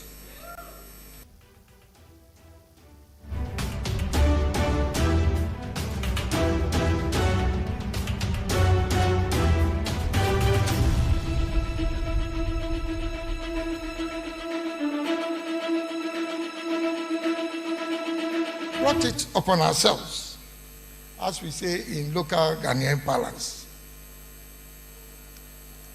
Whilst there may be a myriad of contributing factors, the three that clearly stand out are: one, a failure of leadership; number two, the divisiveness in our body politic and political space; and three, our own unproductive attitude, behavior, and mindset as a people. Ladies and gentlemen, although our situation may be disquieting, the good news is that Ghana still remains a favored nation in both the spiritual and physical realms. What we need now is a transformational leader, a paradigm shift in our governance system, as well as a mindset change amongst Ghanaians. We have an opportunity in the general elections in December this year to cross that bridge and move Ghana into a new era of peace and prosperity by electing me as the first independent candidate to become the President of the Republic of Ghana. I will install a new government of national unity that will mobilize the collective strengths and talents of all Ghanaians, and not only a privileged few, irrespective of ethnic, political, or religious affiliation.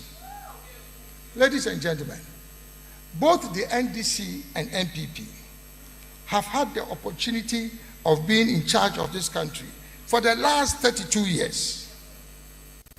I believe in all sincerity that they have exhausted their competencies and capabilities and ought not to be restored or retained in power, considering the fact that they have not demonstrated either by word or deed that they have any plan for Ghana.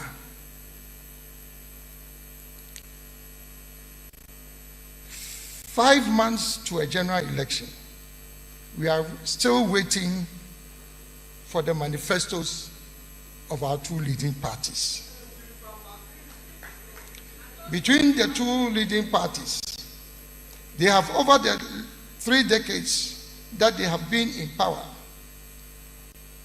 resorted to extensive borrowing to finance their manifesto promises. The culture of unrestrained borrowing is what has landed us into the ditch in which we find ourselves. A significant component of the loans that have been acquired have gone into financing consumption, the repayment of existing loans, and investments in social services that typically do not generate any economic returns in the immediate short to medium term, and therefore limit our capacity to service those loans. But ladies and gentlemen, I have a plan.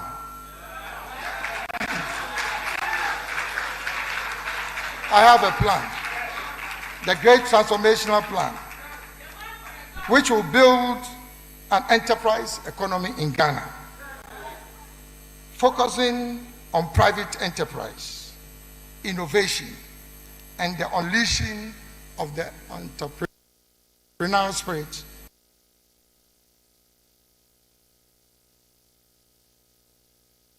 of the people of Ghana. This is what will take Ghana forward to occupy its rightful place in the Committee of Nations as the Black Star of Africa, the Shining Star of Africa, and the first country south of the Sahara to become independent today. To launch the most comprehensive policy framework, the GTP, that will move Ghana from instability to stability, to growth, to resilience, and to prosperity. The GTP is comprised of 6 interrelated clusters: economic, governance, infrastructure, social services, environment and natural resource management, and last but not the least, behavioral and mindset change.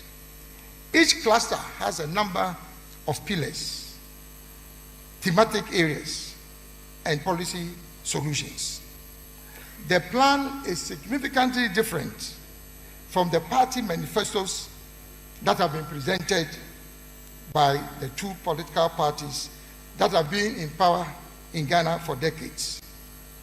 The policy solutions under the GTP are concise, clear, and action-oriented. For the purposes of this presentation, and particularly due to the limitation of time, I will limit myself primarily to presenting only parts of the economic and governance clusters, with a sprinkling with some of few policy solutions from the other clusters. So let me start with the economic cluster.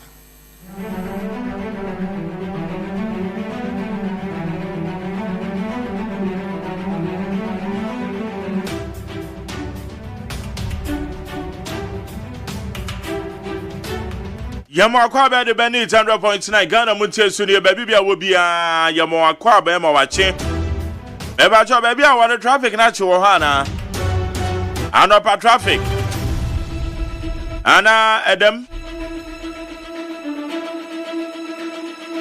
ana de wedru adwuma mu dada eno so ana best o e obesi mu ntem na kutama kwa kodru adwuma mu ntem eno kra ni so obi ama ya otum sesa ona egu table no so no wada kakra wakonya no twiri mu a na wansa na egu table no so na watwa wani aze kakra because what's the muntem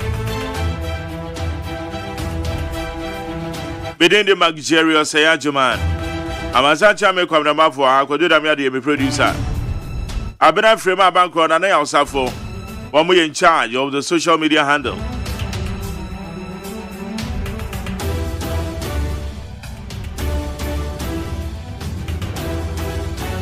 About your nanny, they open we are YouTube or Facebook, no. Facebook and my wife. It's a about us open we are YouTube channel, no son.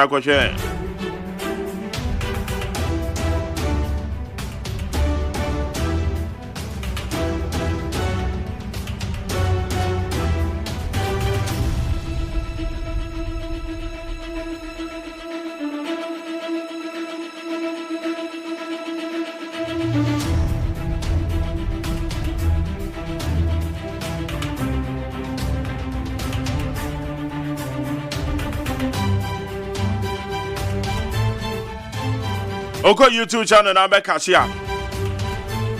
The Great Transformational Plan. Orana Kwadwo Kyerematen. Enra. Womo launche on an alliance.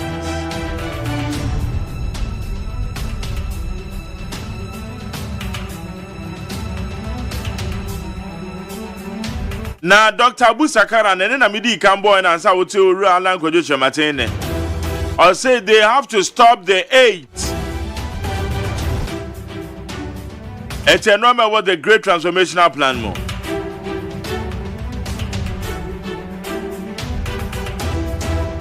Yabesha nwa samaka.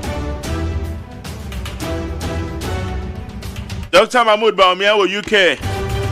A man for your demonstration at the Tiano.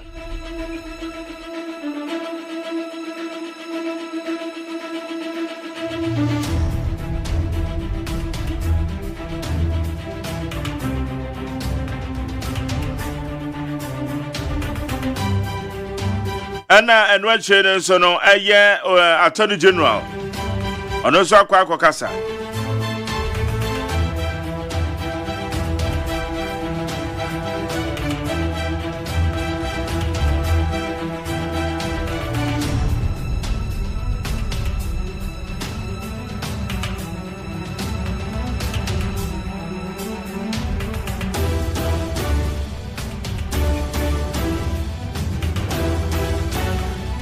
Now you can also hire Dr. Mahmoud Baumia or no, and also Rama Bene free maba.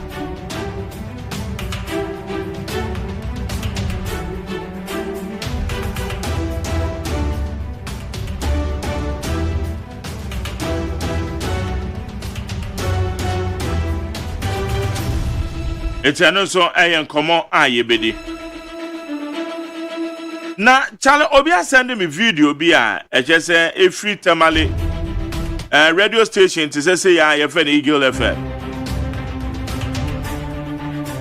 Ya sa brand here bi oya NDC activist akoka say me fa Dr. Mahmoud Baumia ho. Na emrant here bi ya musu so mo MPP tax. Abwawura eye studio ho akọ pirim no.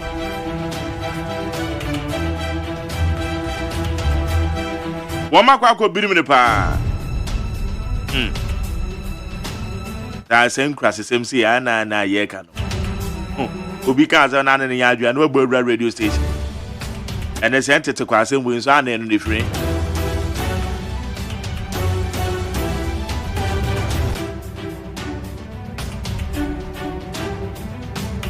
Obi kan za won na ya adwen. Wo se media babawura radio station no tede makobirim no.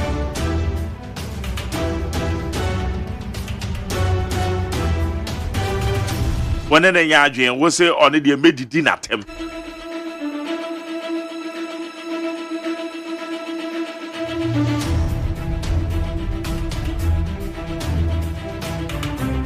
Amanya seminar yen saying.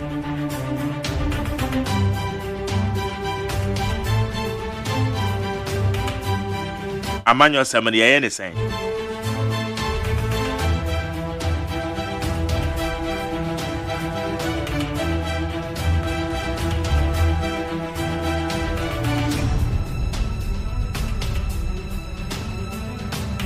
Okay, I'm such a make up for Tana say, Meneno Babedi Commodia Father Bonkrata Musamno home. Nanyame Adoma weekend, the opening Quabena Kese. Opening Quabena Kese. Opening Bia Yanko Patons Afreno. It's a weekend, the Ebeconyabu. konogo nyabo free konogo na akonyabo na akopetrensa ekwo no penye kwamena kese na yene beba so etemema abusuo ni nyina hyeden ema abusuo nyina hyeden ni titiro ye Augusta Samoa kese Royal Form amanu abusuo nyina hyeden weekend ye nyabo ebeba o sara so na aburi atwese awon so me yanti ba ko da form ho step that away free mo na wa fase eti sister Ajwa ono so weekend ni ye be na ye wa aburi atwese abusuo nyina hyeden very ni samino alongside Kojo. Okay, abusuo ya to so amansancha me kwamna mafo ewa ha kwamna me wache wa kwaba mejo so bra na boko de ale nyame adomo ekoyie aya mane de ye manage ni kakra nti wa hwa ebefa befa kakra ya timu ide yeah ebefa enkwa ne hia eno akeko so wo nkwa na wade nyina na anope ma memfa aseda asido ode ma wan medema unia me papa no kwasi toro toro medema kwasi toro ade kwasi toro that answer the right hand man no bebia ana mo say that anu ko bebia che say one no di one senka na nani ne mpeni mfa oye bodyguard oye nimfa hene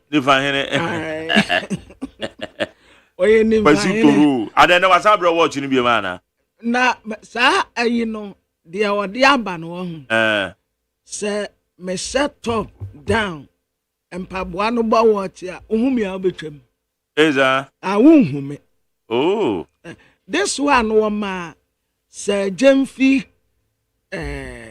collections another bro Sir Jemfi so ye international clothing designer eza I'm telling you na Materi said they was saying jam style no one what they are no enti na o say me hu me se unhume se mitina wa ubetwam yeah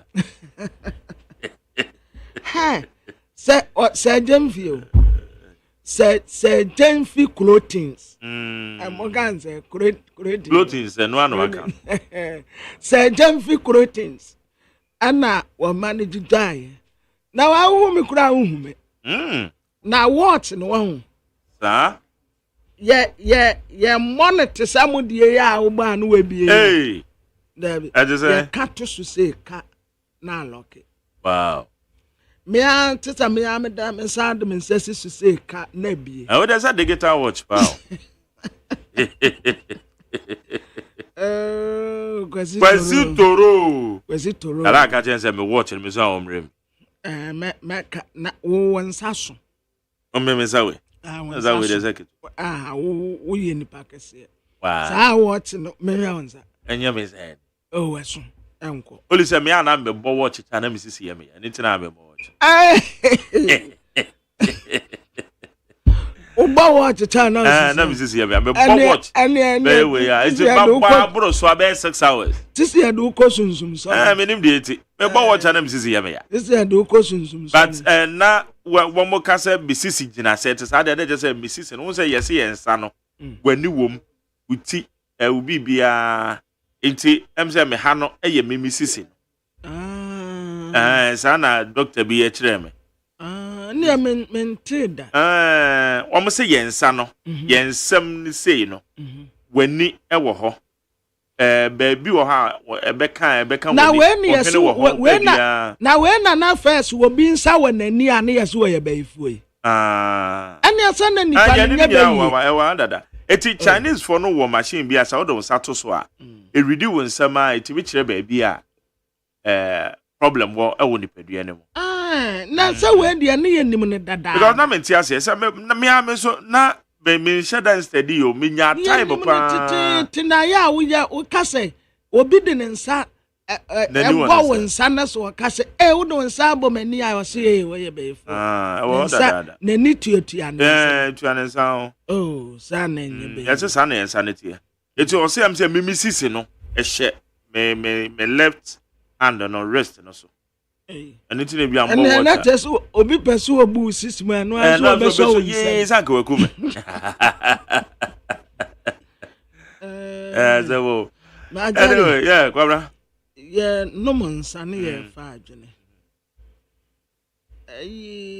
one say ye ni fi no a ye te research ya na ye te research say ade bia wedding kan hunu ne kane wahu it's just like prophecy ade no ebesi but obi ase hu nkom to said ye na Elijah ne Elisha no mu ye bi omudi nkan hunu ade no nkan yansa but nowadays research ya womude ba say my research no omuma didia ya won wo research mu anka obi tumi ya research ya hu say we dia wa ya research ya ebe toja akwa remember say first no si akaso obi ya research ya hu say ampa wanya botre no wato no bo no wa ya research hu say obi anta na chi obi ankose na ti ma na sempo akapre but nowadays research ya na wo mu ase wo mu aye de ababa tu dwane bi wo hɔ a aya na mu anwrem ebi an wunyi ni ho oh anya say menyi nimpo omu lo wa ba no dodo omu ma research no na ni onyam sade ne standard bi anka sese gina no omu de ababa to form dodo aya say obi a sori a osimaya research obia sorry a osimaya research titru pa ya political research oh yes for example oh yes send the niama ka kone de ansa ma me akosi afremo so paria na ye beyi no running mate oh I wo said the akonyina no a ma me akosi afremo o so paria na ekro no na ye beyi no running mate adiati ya pe obi akoya research na me ye no me hu say Dr. Matthew Poku Prempe yeah oh so be an said the methodology of the research said the niam ka also professor smasa pon the biaba and MPP running me so be kaya men ni di nkomo last week you know or hente so ono crowd we dey kan ye ne de dada nm say sa NIB de na slide to say ye fake you know e ba betoja no so no we dey kan yan ka oba be release into ono no ye say obe send the copy crowd ya mame by mistakenly meant me amane high Majari edano na omo say research bi betoja na His Excellency John Dramani Mahama ena won wini abato ebem se no ba Tuesday ne Thursday ena smart sapon enti no ba say Dr. Mahmoud Bawumiana win then mami akosia from us or paria na eko smart sapon asa akoya research there be Dr. Matthew Poku Prempa na eko yeah oh and no cry omudi my jeremy omudi aye this new sukra what that was the first thing or hinting yes ono kwan we dey kan the research anko all ba be release yeah and na before the no ebebeto odwa no so we dey kan ye dada well I don't know how they came about it but one will say Say, wo obi di bibi ba na wo di bibi san beka ebe ye kantabaki ya ba kantabaki na dey say NIB class like that say yeah can say ma Jerry dear the whole Ghana eba no mo na ka say there be one say ade bi wo ho public knowledge kura mpo no etumi bu atan ade dear wo say ma Jerry said dear sisi say need tell family say need tell family jayo don't go there say nan say di omu ya ade ade atin ya pe yeso odame kura ya ade atin wo mu ebasa no a na ama o research no a waye no o research na wo se waye no na aye questionable. But Professor, your friend is Smasapo, the research current one. The report to two no. First one now, or the buyer no was say Dr. Mahmoud Baumiana, and we know say I didn't talk about it because where the about Tuesday, you see JDM Nerini. Smasapo the about Thursday, you see Baumiana Nerini.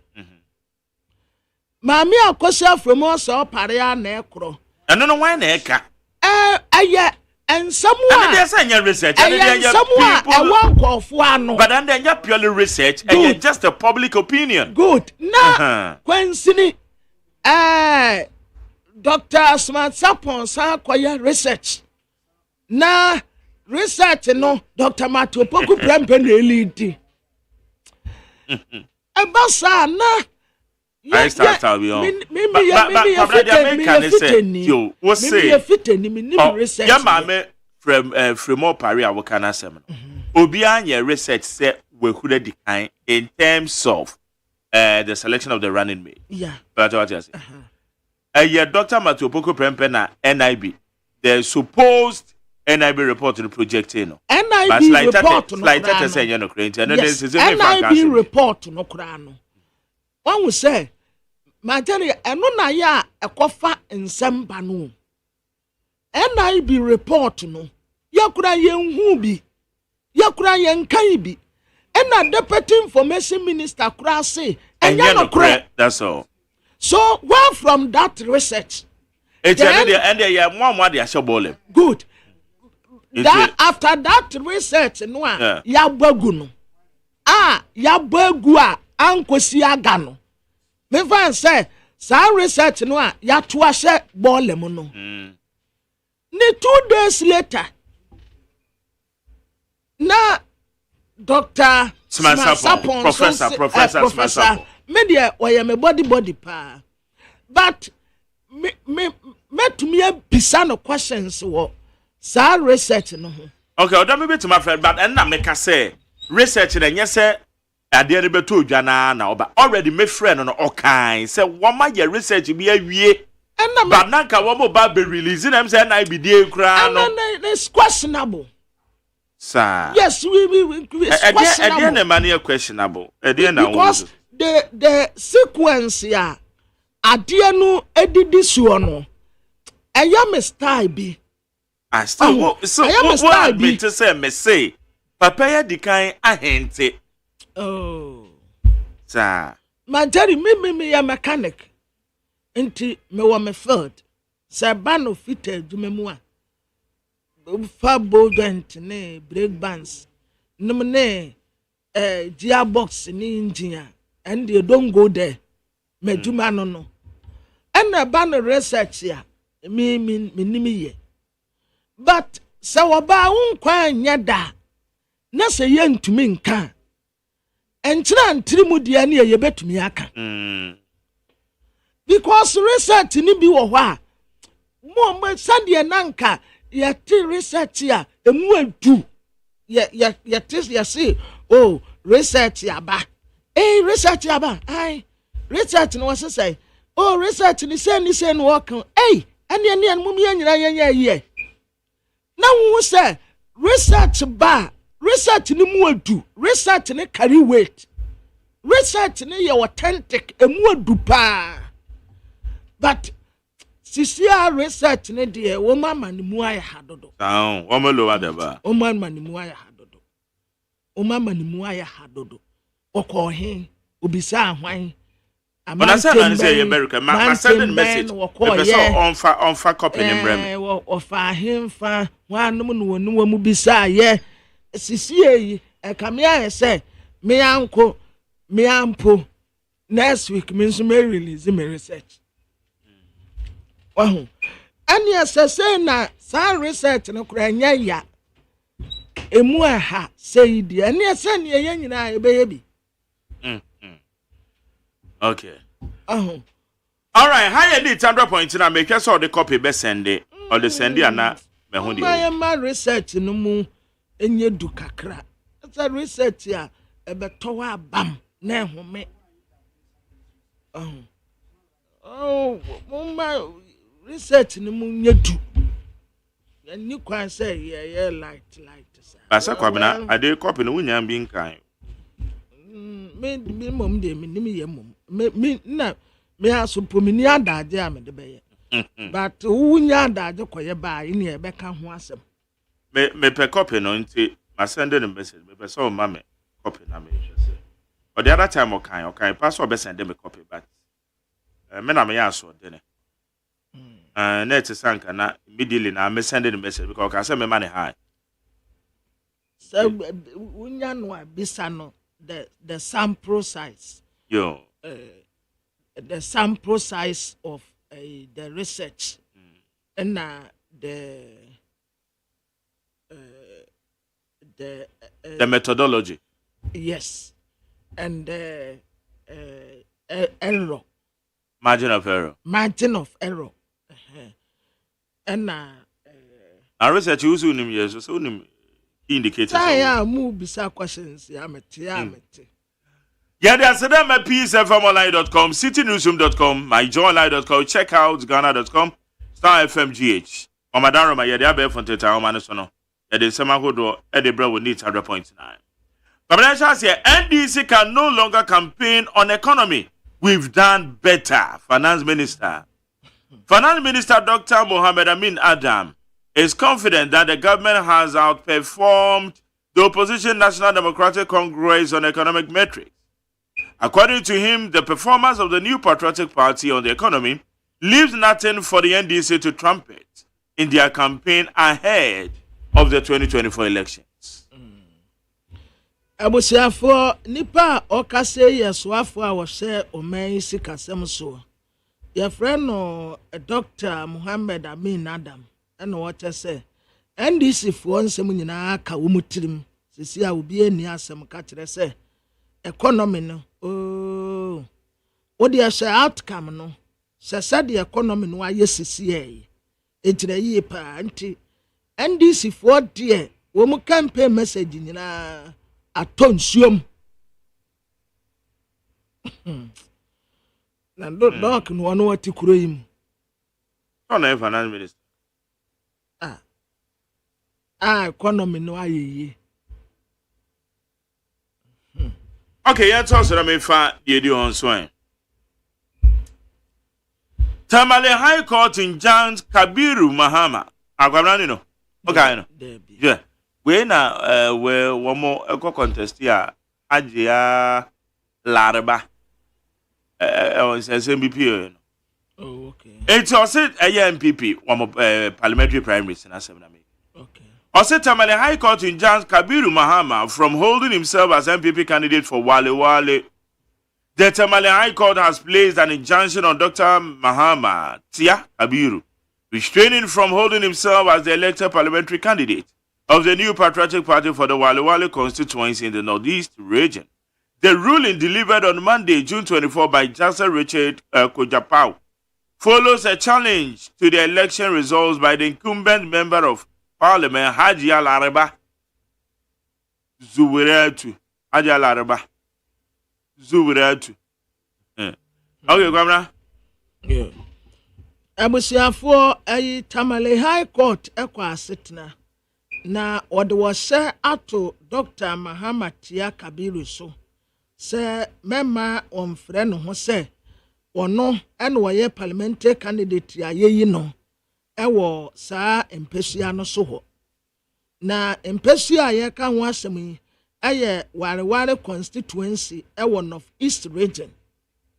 Na court tena aseɛ no na ɛyɛ asɛm bi a Justice Richard Kujapao ya ɔno te akonnwa mu a mmarahyɛbadwani a wɔte akonnwa so sisi yi a yɛfrɛ no Hajji Adariba Zuweratu ɛde kɔdan court no sɛ Dr. Kabiru ya wenya 35 years ya wɔyɛ doctor sɛ PhD holder de ɔyɛ doctor ɛn wɔsan yɛ vice presidential special advisor wɔyɛ futufuo soronko ɛde ma Dr. Alhaji Mahmood Bawumia saa nipa no ma no mfrɛ no ho sɛ wɔno ɛna yɛyi ne sɛ wɔngyina na ɔmpre mmara sɛ bɛgya akonnwa ne nti court no agranti ama ne nti sisi ayi mekura mentumi mfrɛ no parliamentary candidate metumi aka so wɔyɛ former parliamentary candidate ɛwɔ wareware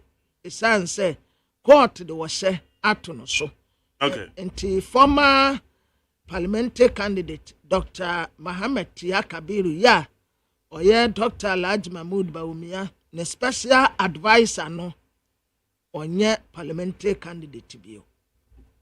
Right here also, I will abolish COVID-19 levy, Alan Kyerematen. The leader of the movement for change, Alan Kyerematen, says there is the need for the COVID-19 health levy to be scrapped. Speaking during the launch of the Great Transformation Agenda on June 24, he stated that he would also abolish the Ghana Health Service disinfection fee. And the COVID-19 levy there, he said, "Well, man, will be also about abolish it." Abusiafo penny. Abani kwa ntwamwe. Sɛ yaka yenti obia wasu wontwam. Okay, yanko. Abusiafo a leader ma movement for change Alan Kyerematen ɛna ɔkase wɔse COVID-19 health levy sɛ obedi president ya obetwam.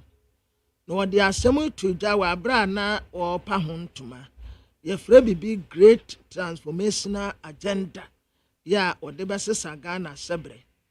Ɛnyɛ ano nkwa na obetwam. Wɔse baako bi de Ghana Health Service disinfection fee. Ɛno so kora ɔba obetwam. Ɛna ɛyi kora ɔka nneɛma bebree wɔse taxes bi wɔ hɔ no mu a ɛho kora ehia. Ɛma importers ɛna exporters no brɛ paa. Nti obetwitwa bebree mu ɛde afiri hɔ. Ɔbɛyɛ comprehensive review of all taxes. Administrative charges obese levies ye port obese obeyi unnecessary taxes ni nyina de afiri ho na etwadifo ho ahare wo. Okay, yanko anymore. Police arrest Michael Niyaboy over assault. Michael Niyaboy, the NDC Odododio parliamentary aspirant who was disqualified during the NDC primaries, has been arrested after a bench warrant was issued against him. Michael Niyaboy is facing criminal charges of assault for allegedly slapping a resident of Jamestown and a branch executive of the NDC in Ododo. Dio. Abusiafo papa ya friend Michael Niyaboy oye NDC Ododo parliamentary aspirant wojinaye sank yento no so aba na omepre mrase beja akonwa no nanso omu yi ni firi mu ya disqualify no na sa bench warrant ye issue say yemfa nkwotene ne sa aposifo di so a omu de kote no na ya boy omu trese owura bi a wo Jamestown wo bono so tropa ana branch executive wa ono so wo Ododo ma NDC ono so the same thing as a wobu womu ana ye issue bench warrant ya de akoche no. All right. Eastern region. ECG transformer stolen by unknown persons at Bunsu. Some unknown persons have stolen a transformer belonging to the Electricity Company of Ghana at Bunsu in the Fantiakwa South District of the Eastern region. The 100 kVA transformer valued and 71,000 Ghana cedis was shockingly taken away by unknown persons last week at the Bunsu police barrier. Sure. Yeah? At the Bunsu police barrier. Next to the police station. I sound funny to you, but Abia, Entina, and Kamebeka say, a fearful Benya, a Yasia Bontisu Benya, now fearful Nimubi. Majari, what you want me? A dear pan, a Bama was a spine necessary. Said we go to transformer. Meaning said you to the cry. Debbie. So I use it at my friend on my account. And on number one, Possin in the crowd and can say, I just say, my phone or more true. Now they yanti Kromuhan and Crophobico, yeah, war clock, Supreme Court. Yeah, judges say, dear, DSM. Yes, judges send it to a woman, DSM, or court room where now I'm for some of us, workers, or me, Juma, your friend say, court. Supreme Court complex court complex once. Yeah. Now I call court A. Now where you walk clock no. Now I call court B. Now where you walk clock. Court C. I am so besesa. Oh besesa no. It will call Bakumua oh ye no na judge and say omo ye adwuma na de no mo ntwen. Na komu na mo kra no mo ye hemfo ha. Say no mo ya crofo mo you walk clock say Supreme Court building ni mu nyina.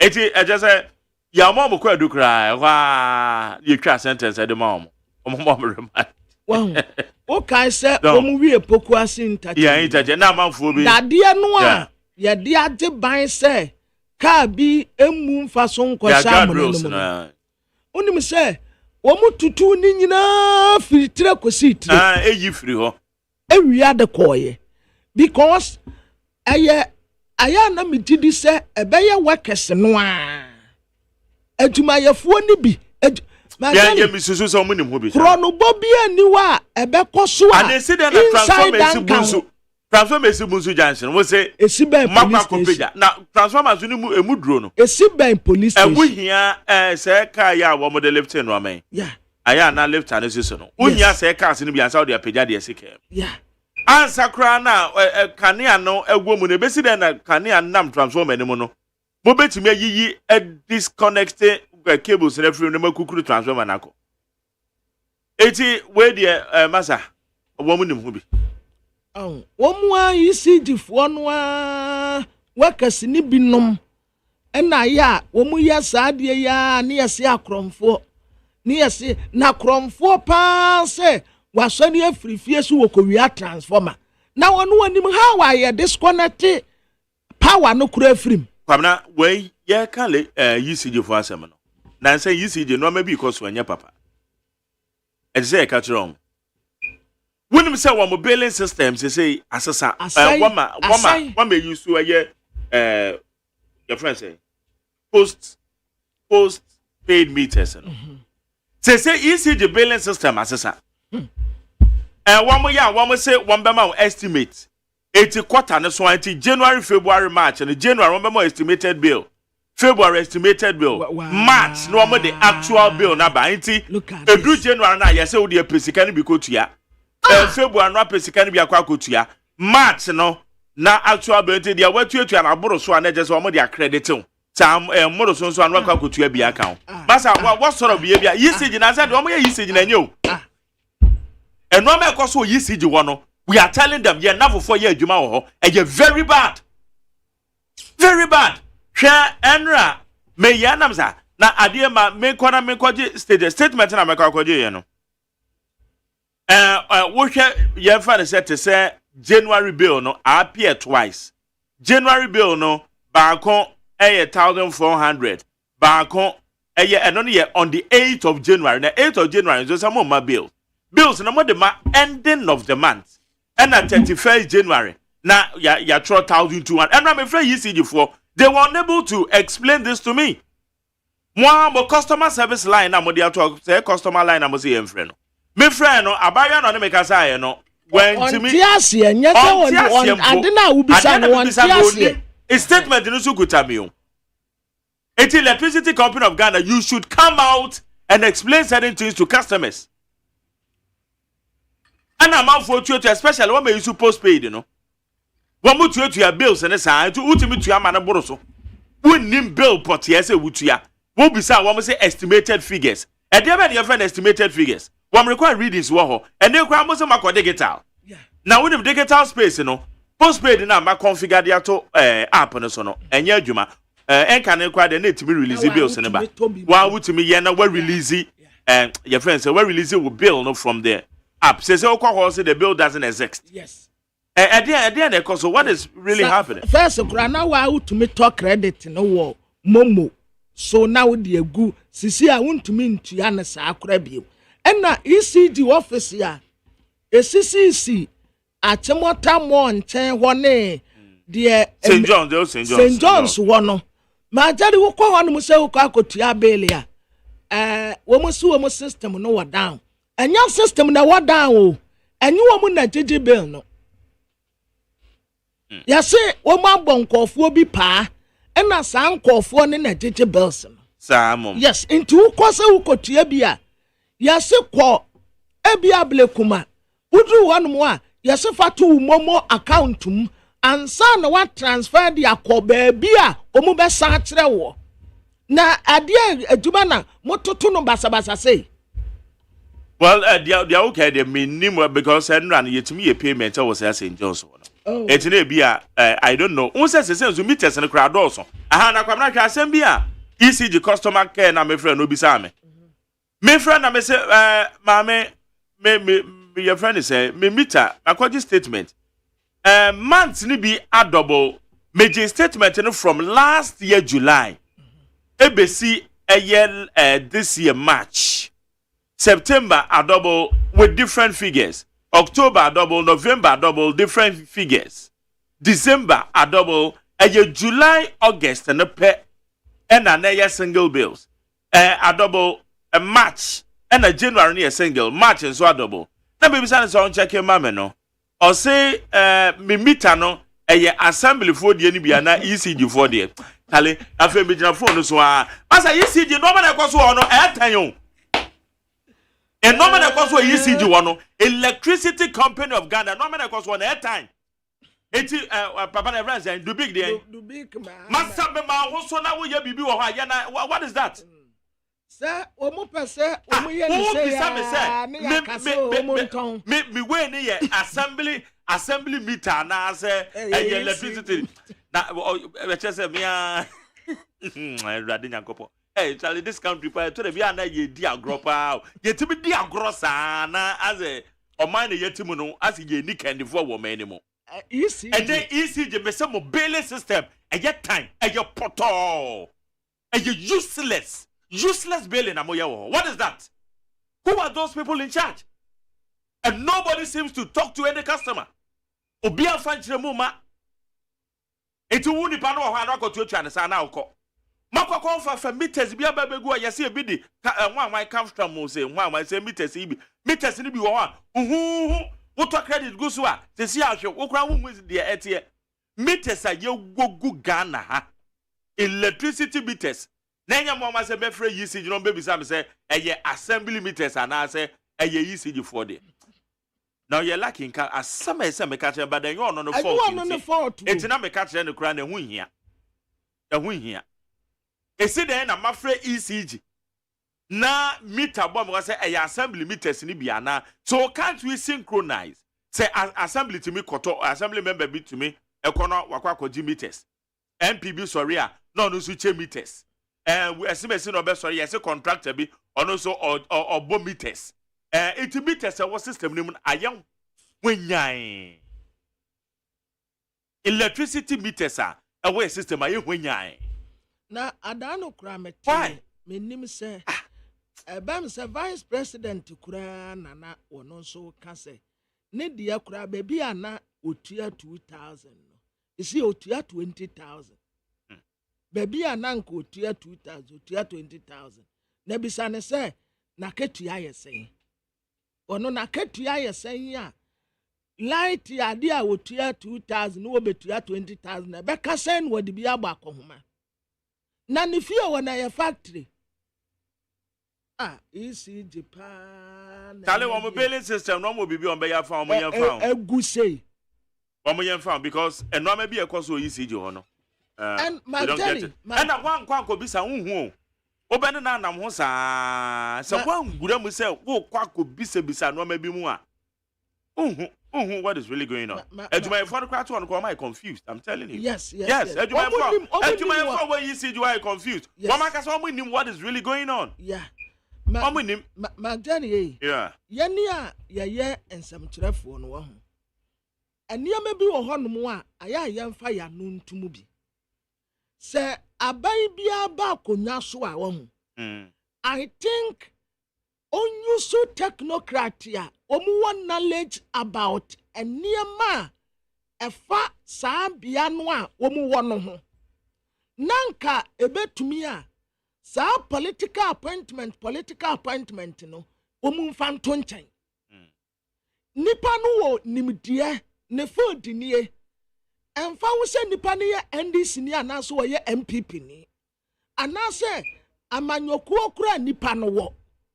Let's use the technocrat omu wa ade ne wo nimdie enti se emrase beje djuma ononyamfo se temensa bonsu emfa wo se NDC anase MPP na wo power ye betumi ye yusu no e was afford wa ye yusu no se electricity company of Ghana ye wo bi wo wa owo adwuma hu nimdie a wa binya ye yusu sa nipa kro no na ye nyansa political appointment ya ni appointment small boys bi akotentra wo omu musi omu mfu obi anya se wonim ade no kra wonim omisa eno o man instructions basa. Let's use technocrat omu ewo ade no hu nimde yes energy yes wine ye peno oh asumasi o ade no hu nimde pa o yamfa nsa ne nsa yes wo maintain o ade no hu nimde pa o yamfa ma no na ye die political colors no si ya kasi ye beye ni say ya ye betumi arechi baby papa but ye si ye beye no political ma jadi de bia ye be ko reverse. Okay, all right, the higher needs 100.9 that is it. A friend say ECG komo no and no minim say one wuti e so when you such experience I will be on the 0503721744 do my phone number na kasa no mo no nim what is really going on there. Maka who be said to my phone crash say woman nya updated omu nim ne ekoso omu nim de ekoso wo kwa na wo so the system bi aba wo kwa na system bi na system na ayenhwanya ye said that nye omu nya information bi ya omu nya entity bi am wo mu say ye de bibi ba na saa de kro na ti say eno aso omu tete na since when kra na mo ka say ECD for beka say ye the quarterly bills bill na every month no just say one mind quarterly it be more estimated figure na wetua it your bodo so ye the back credit to ahead am bodo so na betua account what sort of bill is this we nipa na jene saa de we won se won de ba am now there ya bomu benim say so mo ekeka omro mba be chire no ma bi ani so okay kwara me afa oni ene nkop judge orders transfer of second accused in Kasua ritual case to his own prison. The judge presiding over the alleged Kasua ritual case has ordered for the second accused, Nicholas Kinney, to be transferred from the police cells to his own prison. Yo. Abusiafo ayi abrantie bia Kasua second accused ritual case e course no. Judge ya won say di asem no ahye se de ya bono sobu a wotoso mienu a ye friend Nicholas Kinney no omunyini free aposifo cells wo no omumfa no nko insawem prison e ho na omumfa no nko se na wanya 18 years ya woni akoda ba akwa a wanya 15 years ya ye di wonumu asem eyemonim sem dada akora no wanya 10 years ishman omukuni ya no yesi yenyini free posi for sales mfa no konsa wem Yes, see jurors and also one more aqua strike and into high profile cases which is a say no. Then no a halt it. As our brand here be all in the Panam because you're free money. So in the case of that go, I don't know free 110. Inti ma jani na juri no alano. Sayan ya dema Be nimsi come the mama. But one allowance is one kasa. Na Chief Justice yo wadawurmo maame getu tokuno antaraba esabe antesaba wadawurmo nti juri fu wana di ntumi ya ho hye kakra kra ma wana ahia mpo no wareje maame oba apa ebe wan waska na mpo ya ahiala oya ahiala ebotuma fight time wan kakra because in some people wa wada watena da want to one tenado nyinya ya juri kuru yara maami o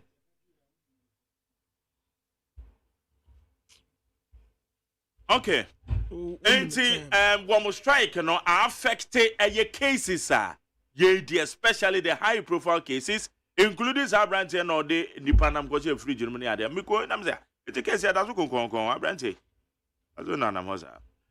Well, Akufo-Addo, election 2024, I will protect Ghana's democratic credentials. Akufo-Addo Kasano. President Nana Akufo-Addo has reiterated his commitment to living a peaceful democratic nation after his tenure. According to him, Ghana has a history of conducting a peaceful elections and has successfully done so 8 times already in the Fourth Republic, and this time will be no different. I was a former penny and other Danko Akufo-Addo na or Sebo Obese say abai betu on a bayasum G. Na Ghana, you knew Yamua, Yawa, Batu Mua, Yatua, Ba, Bess, and what chin, named the ATM Cronino. Send you Yamono, a Becoswana, our Honti, or Bebo, Yabatu on Hobaya, Basabasibia Insi. Media said I'm at peacefmonline.com, peacefmonline.com, citynewsroom.com, myjoyonline.com, check out Ghana.com, FMGH, any other relevant news. Na me nim say tawa sumua. Yeah. And I say me who letter be antina me who. Yes, see you will be ambassador at large. Me who krater be. Ne why no where are you go to no? There be. Na why? There no yes secretary. Yeah, Santi be there too. Me who krater be. Oh, okay. Me who be. Okay, kwamra me komre na yamobo Tumo ya monhwe ye o ye politicians dey ye dey ano ye dey honestly entokwa esi wo Ghana nyina na amansan ni nyina nye obi ana diba o eniema mienu ohia any politicians asemba ko obeka wo tekrema so no chense kan. I want to tell you, do your politics well. Don't let politicians deceive you. Muhu ya se wo no wan ye gi echinji a ye ko ntokwa o ye wi a ye frustra ko numti nam ne ye wi mu ana moko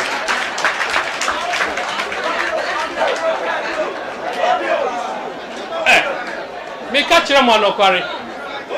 There are people here enne o muhu mi a o musi o muti ase osafumafo o himfa enye MPP ni nuakuma agyemafo o NDC shelia ite o NDC no a minister ni nua penny Professor Ite wo MPP NDC lawyer Larry Ajeti wo NDC ne papa waka baby Peter Lajeti wo MPP Samuel Jinapo wo himfa wo MPP ni nua penny John Jinapo wo NDC mi ami gina hai mi wo MPP mi nua penny Kamara wo he wo NDC ye fie ye dakom mo na mbe dakom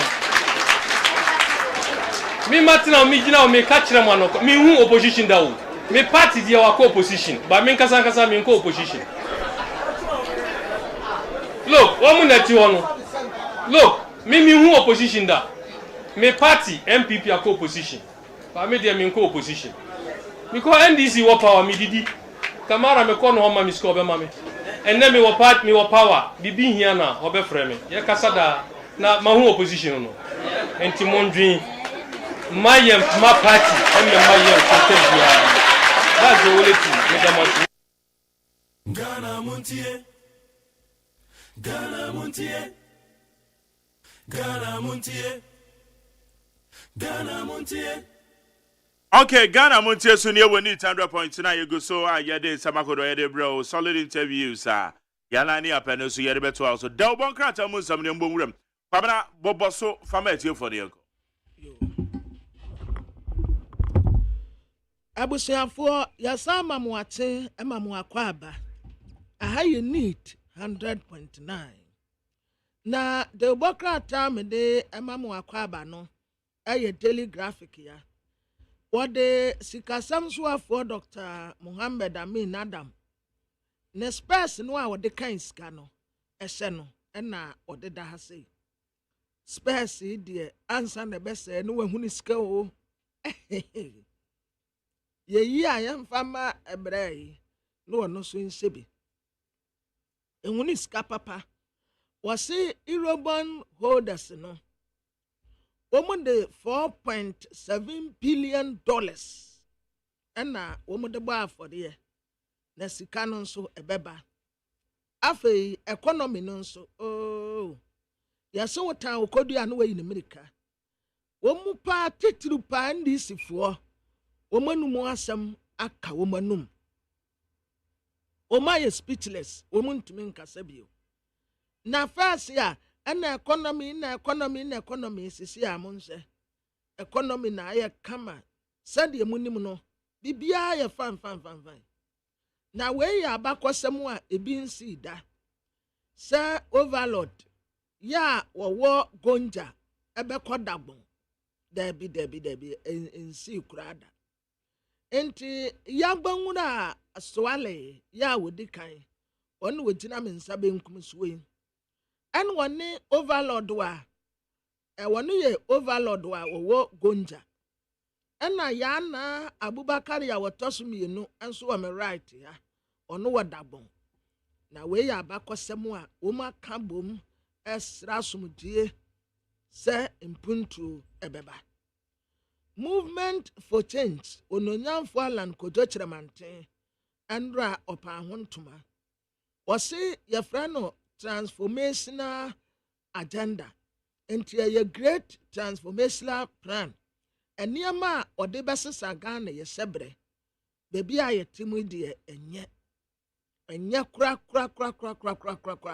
aha ye se Babylon SDF wanyum no osuana na yebesu ama ye ni suasa ye said ya so de dia bedra Babylon osuana na yebesu enti Babylon bebi asodin ede aba begine nie na wan na ye wagefo a wobetumi ade ye free ateti wosuni ya woyimu eye Alan Kojo Kyerematen John transformational plan odeba yes your population no ye grow but nipa no na edo so akeke ba se ye be invest wo nipa ni mu se wo enyini a wo nyini no ma homra mfaso nipa kro no be nyewu no anya hwe ono amu invest ama no humpo ene we invest bi di ama ne ma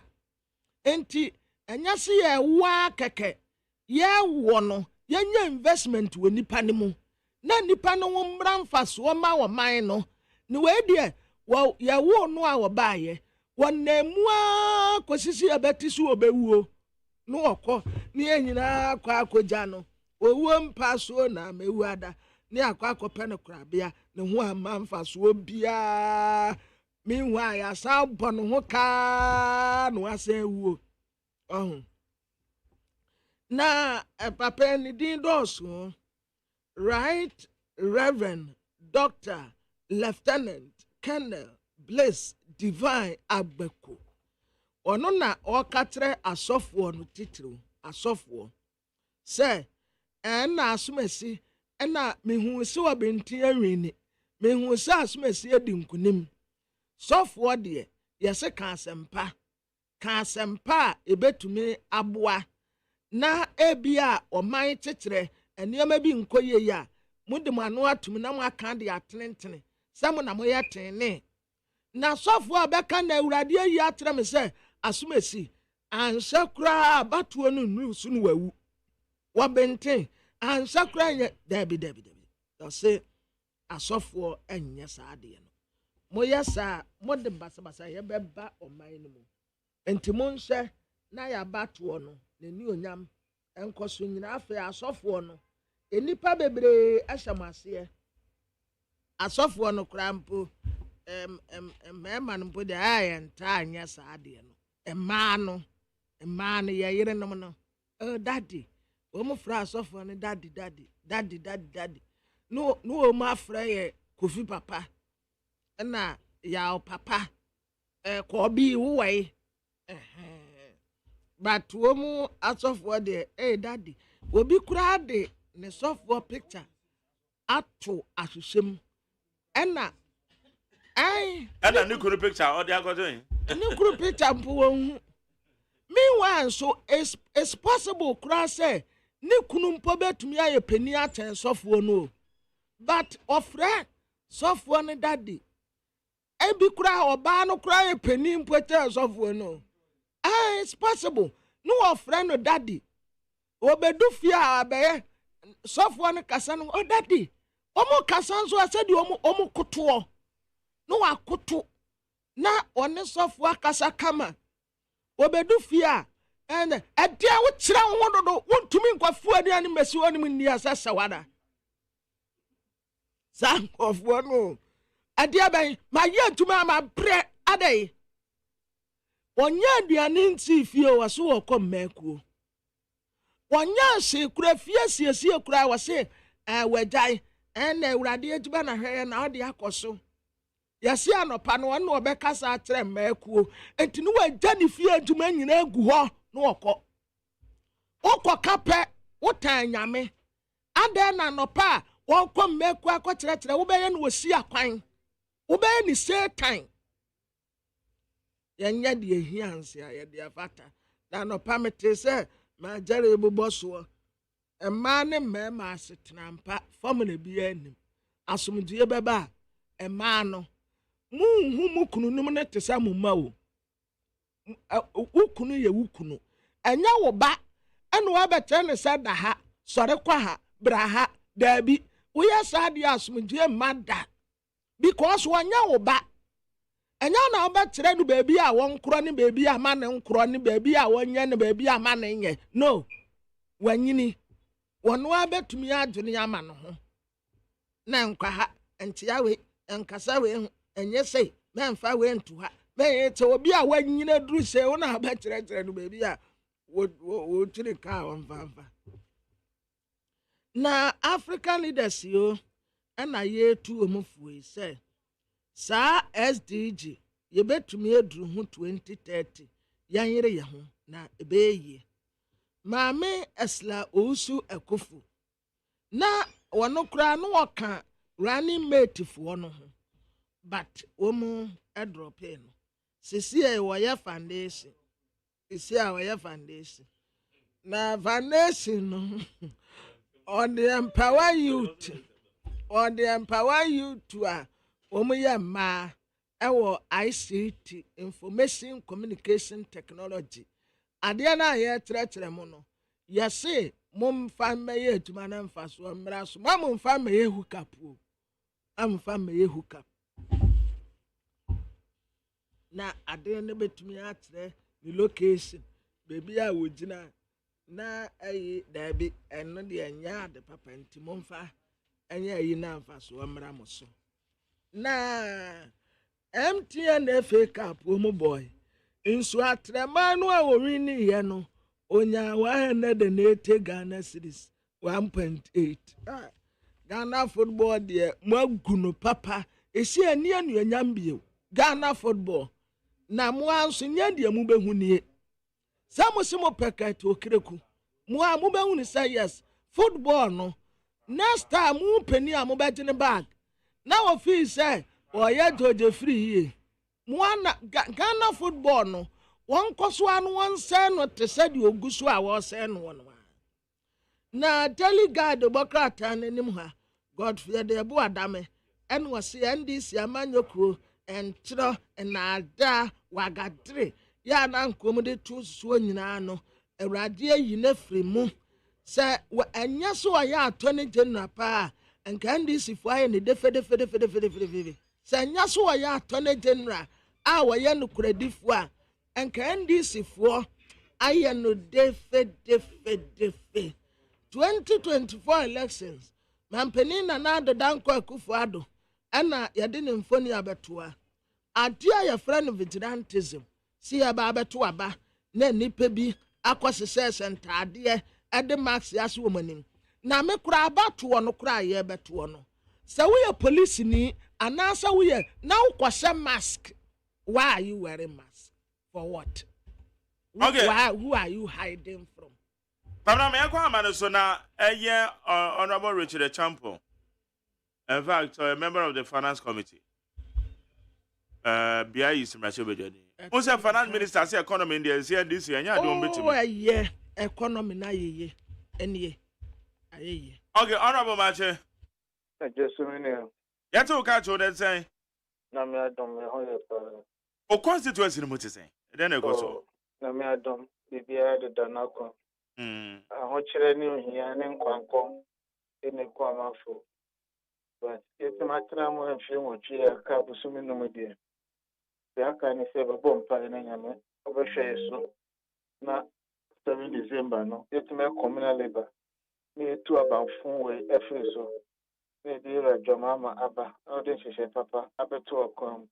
Come on, mouth for Shebre etime assistant. I just idea the dear Kikako dear Ajinsamu. Na wo se aginsemo na finance minister wo UK o ka kire ye se economy na ye yie masese no mo se be ya mo be bonto apa kan se ma fa economy no de ene na je se je mo dai so mo na economy ayeye me ni atemi obi me ka kire obi adichin ye wo show bottom then wo share wankasa sike kuta o ne ma betimi e de ato no be so say many of us inflation, ASA. Who could inflation of 23.1%? Unemployment rate about 14.7%. CB to dollar and never occurs almost 16 Ghana cedis. I've done a fourthly in 2016. It is an name we hear, oh, finance minister, oh, country as economy na year.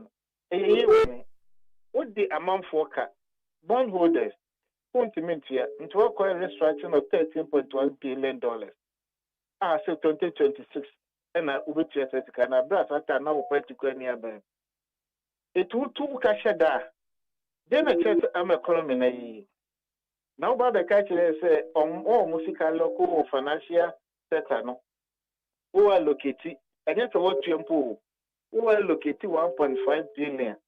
And I could get between June and October. October no nyabo sumi do man 7 year can. What is the guarantee? Ta ba na betu esika da mom. In any case, we postpone no payment of interest and principal na we say ebe mo wanya sika abaye na mebi a ebe ma economy na yiye no. Already get a common fund kwa no mo de mo ka 5 billion Ghana cedis. Health insurance ewe arrears. Get fund ewe arrears. So if you can look at all trading in a place, you can now away. You can it's on paper, and now so when you're briefing space. But it's really to know the money is not there. Now, what message have this economy? Not over cars and the Amagana for Ajimatum, Najaya Brahma was swimming on the 2 or by the 3 hour. Over the catcher's economy. Now, finance minister, no. Come on, Ghana for more UK. I had demonstration. Come on, my favorite. Economy and COVID demonstration to vice president. It tells you all is nowhere. It is an economy. I did change. You share a rate. I call for my answer. I'm not telling my own year. I price of goods and services, and then total data properly. I never a ton of thing. It's economy. Not a worker here, Ujeno, ultimately the bottom project. My brother, all is not well. It's only politics now. When you're a finance minister, though, or a member of parliament there, But anymore, we won't inform a politics because a physical thing among whom change by it to me. No, not the country that said, near my ye, Uncle said, freely said, near my ye. Okay. Na ye can IMF for project is and the economy never grow by 1.5. Na say a grow a year 2.1. Is it not a positive indicator? Economy grow and at it must have a reflection on our life. Not that I will channel out or no. The impact I will know about any day. Then answer and then toast. Who will be poto? Tumpono. Shanibo. Gentia almost safe and aquasro. Jenny safe fastro. Yeah.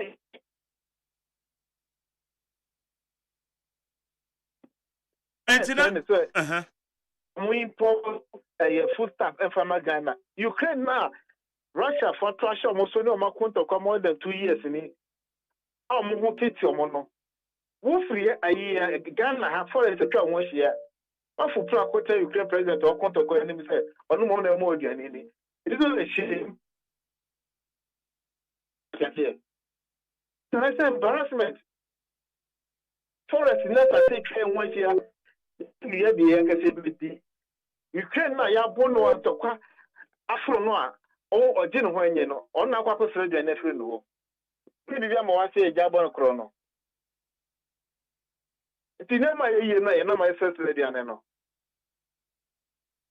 they should give us a break now your comedy no ye ni e come sa ko 7 December bedroom they anticipate sa by time we free so they this aba abehye ne mama nyina atoye.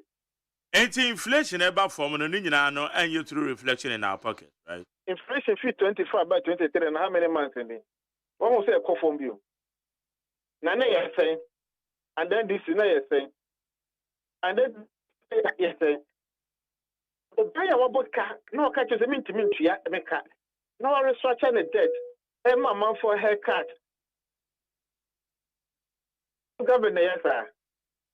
Can you probably be Joe Bushano and Timintia? No, but catch yourself, Papa, mean Timintia Bushano. Fancy break come one. Send it for no respect in you.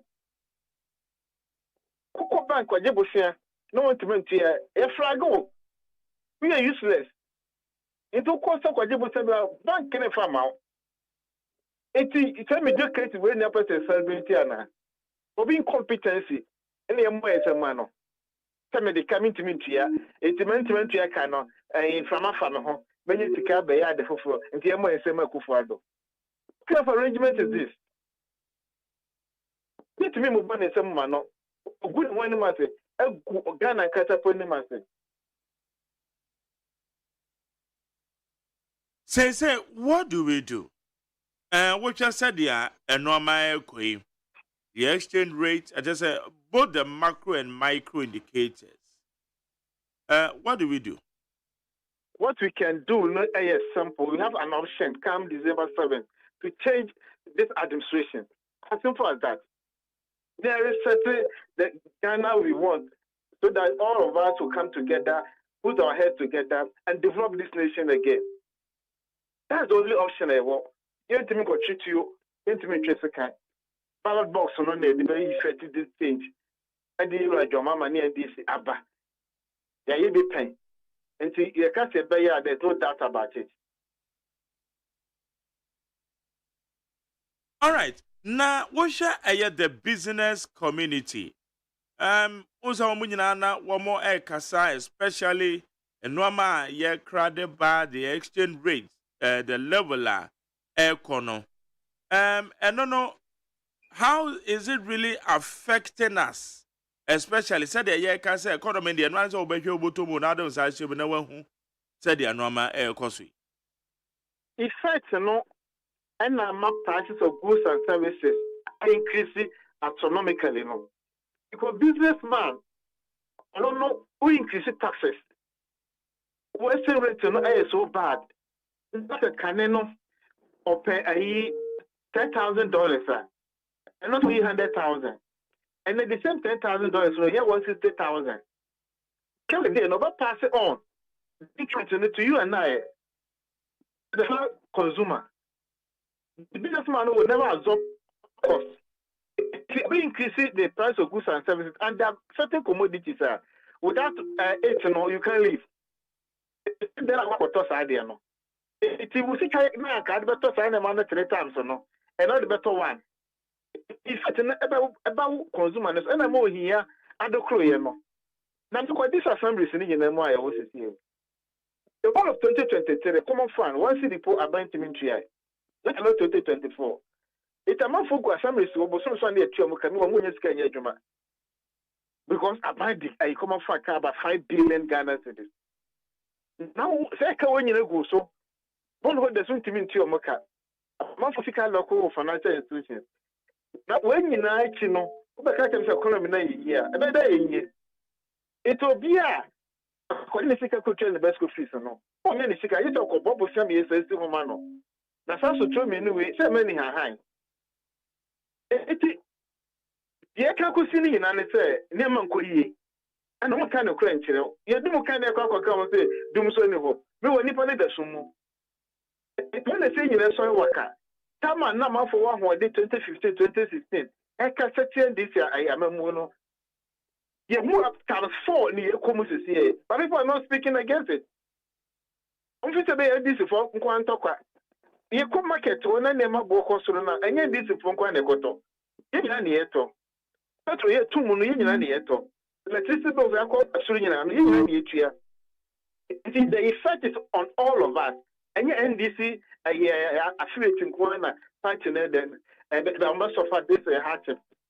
It's my years I work. Name Cassantia, the apostle. Not from us, no politics and our yeno. Oh, to UK, quite fundraising. UK question, the person acquire. Oh, share auditorium one. I am embarrassment because some people not in boom quite all the time. It's my brother. Arrangement to win air cost on the dear. M1 million until you have only one option. Come December 7th to effect a change. A bit put to us on a track. I be more minor fun into my preference. Okay, but I don't know about Namokase and what you womb, Nipan Kassan Faho, and I don't know, I'm not saying I'm to be another day. Because I know what I can say. Yeah, can't, and in general terms, a bit with your family, dear. Now, no more can't say yes, I for no way. Or more no catch by leadership. And never more what on us or what show. It's a month from quarter of a jump up to preachy, and this is up, and not to among Cabio. And never so tab, and then I might tell Muna that Otomon Cabio. I won't economy. They are causing to manage your home. Offer to crop on my job, I'm sorry, them themselves, Swati. Why are they not complaining? Okay. I'm a some pardon, no. And then this year, I said, it's me pretty, or puppet, so I can sorry, I won't go to an more about as a sabano. The MPPD, a cocoa room, Yaka, you're boosting from 120 billion to 200 and something billion. I know the moon won't make a answer. And I tell a double standard of some of the people we live with. Now, someone back as an almond Cassan, and they change Benebeba. And they put 2 people on their seat to also accept to say what they are doing is not right. But they are so sick of and say they are not telling people in authority the right ways. Oh, yeah, they not say the power about super or some exercise, so it's a mirror. I dear we and yet, Nasita and Namona Wutuna. People will set up. Fingers. Some of the papa when you move share there. The same map I could find on the bomia. I had the moye. No, we are the ship on a sink or jump off a ship. No, I can't say or not a trend ideology.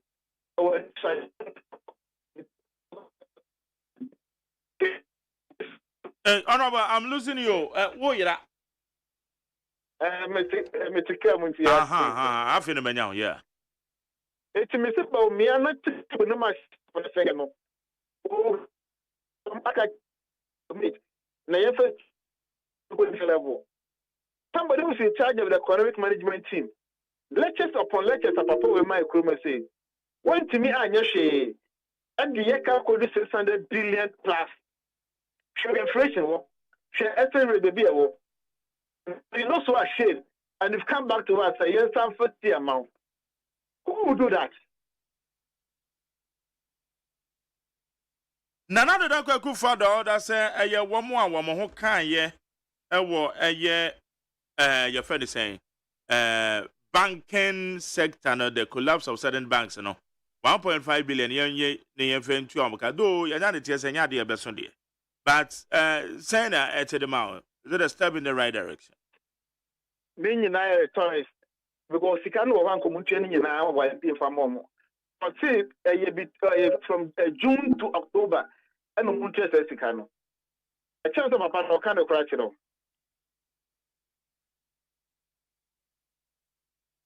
what you mean can me ba to me to pa wo say why na nka dokre o man pay no sikana when your payment to almost say o ma allocate 1.5 billion to effect payment between June and October. Now maybe sika loku more than 4 years ni from sika mamia. O catch me say ubetu akwa say free June ko October. Answer me saka sika no. Na sika ni value ne bedo na say. O shi sika ni na. They are not ready to pay. The politics no more here. October ni twa mo ani e kwa akoto aba.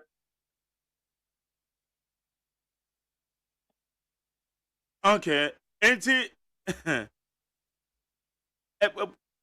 when no enya dia ebi ebetima ye bibi di abo omo me chese sika na nkasa na de ma wo sika na hye because 2018 2019 sa sika no niam ka betimi dia ye no yes ma na ntimi fa anye enti sika na nkasa na already na lose the value enya sika aye paper kwa na de ma wo enya fa ma wo nempo of between now October.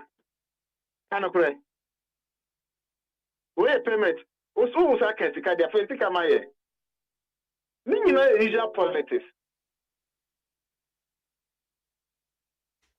But honorable, what shall a debt restructuring ya and the finance minister Abomodia they or say offer graphic crowd Eurobond holders forgive $4.7 billion. Send pa.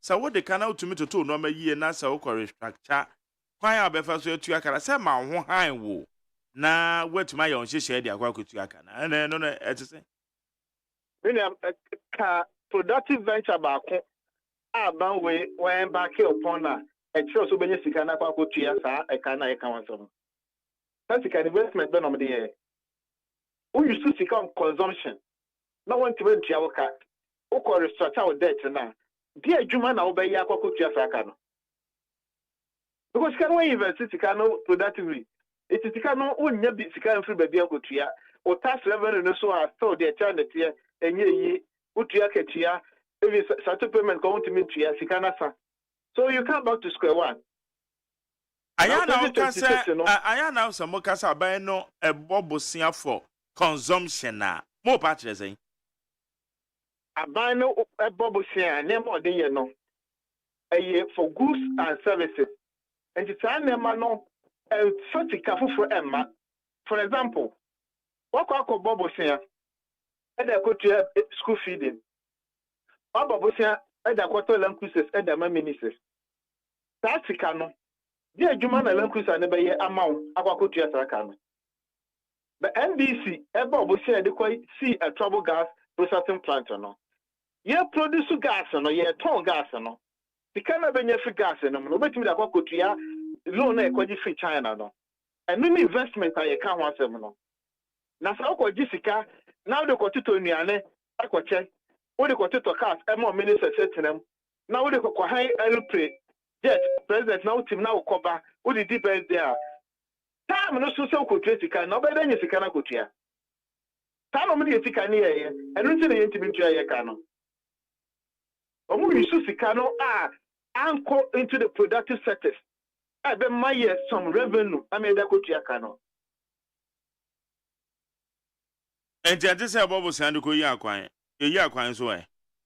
No bobo say ko yi akwan so but also nyina so was so atwam ka na kwan so free enti sika no be da kotua sa kwan na we no na no new road minister Shasima no ka so who any advanced country there ayi omuntu o mokwan when I get so omuntu to bunum because catch them say incidence of toll payment no any passenger so I can't run it here Mexican player say 10 cities in the 5 cities no and my young two cars can ubanye sika no at the road maintenance anya bi akutia o ka wo de through road fund politics are and for somebody and number here say you try road to cause he levy by the so problem here he levy aba problem na it ma solve it is more actions and inactions no na dey be baby aba bedri it bo say na obody aye kwan na obi enam so a onye level be free so no but no dey no obeda go tia saka no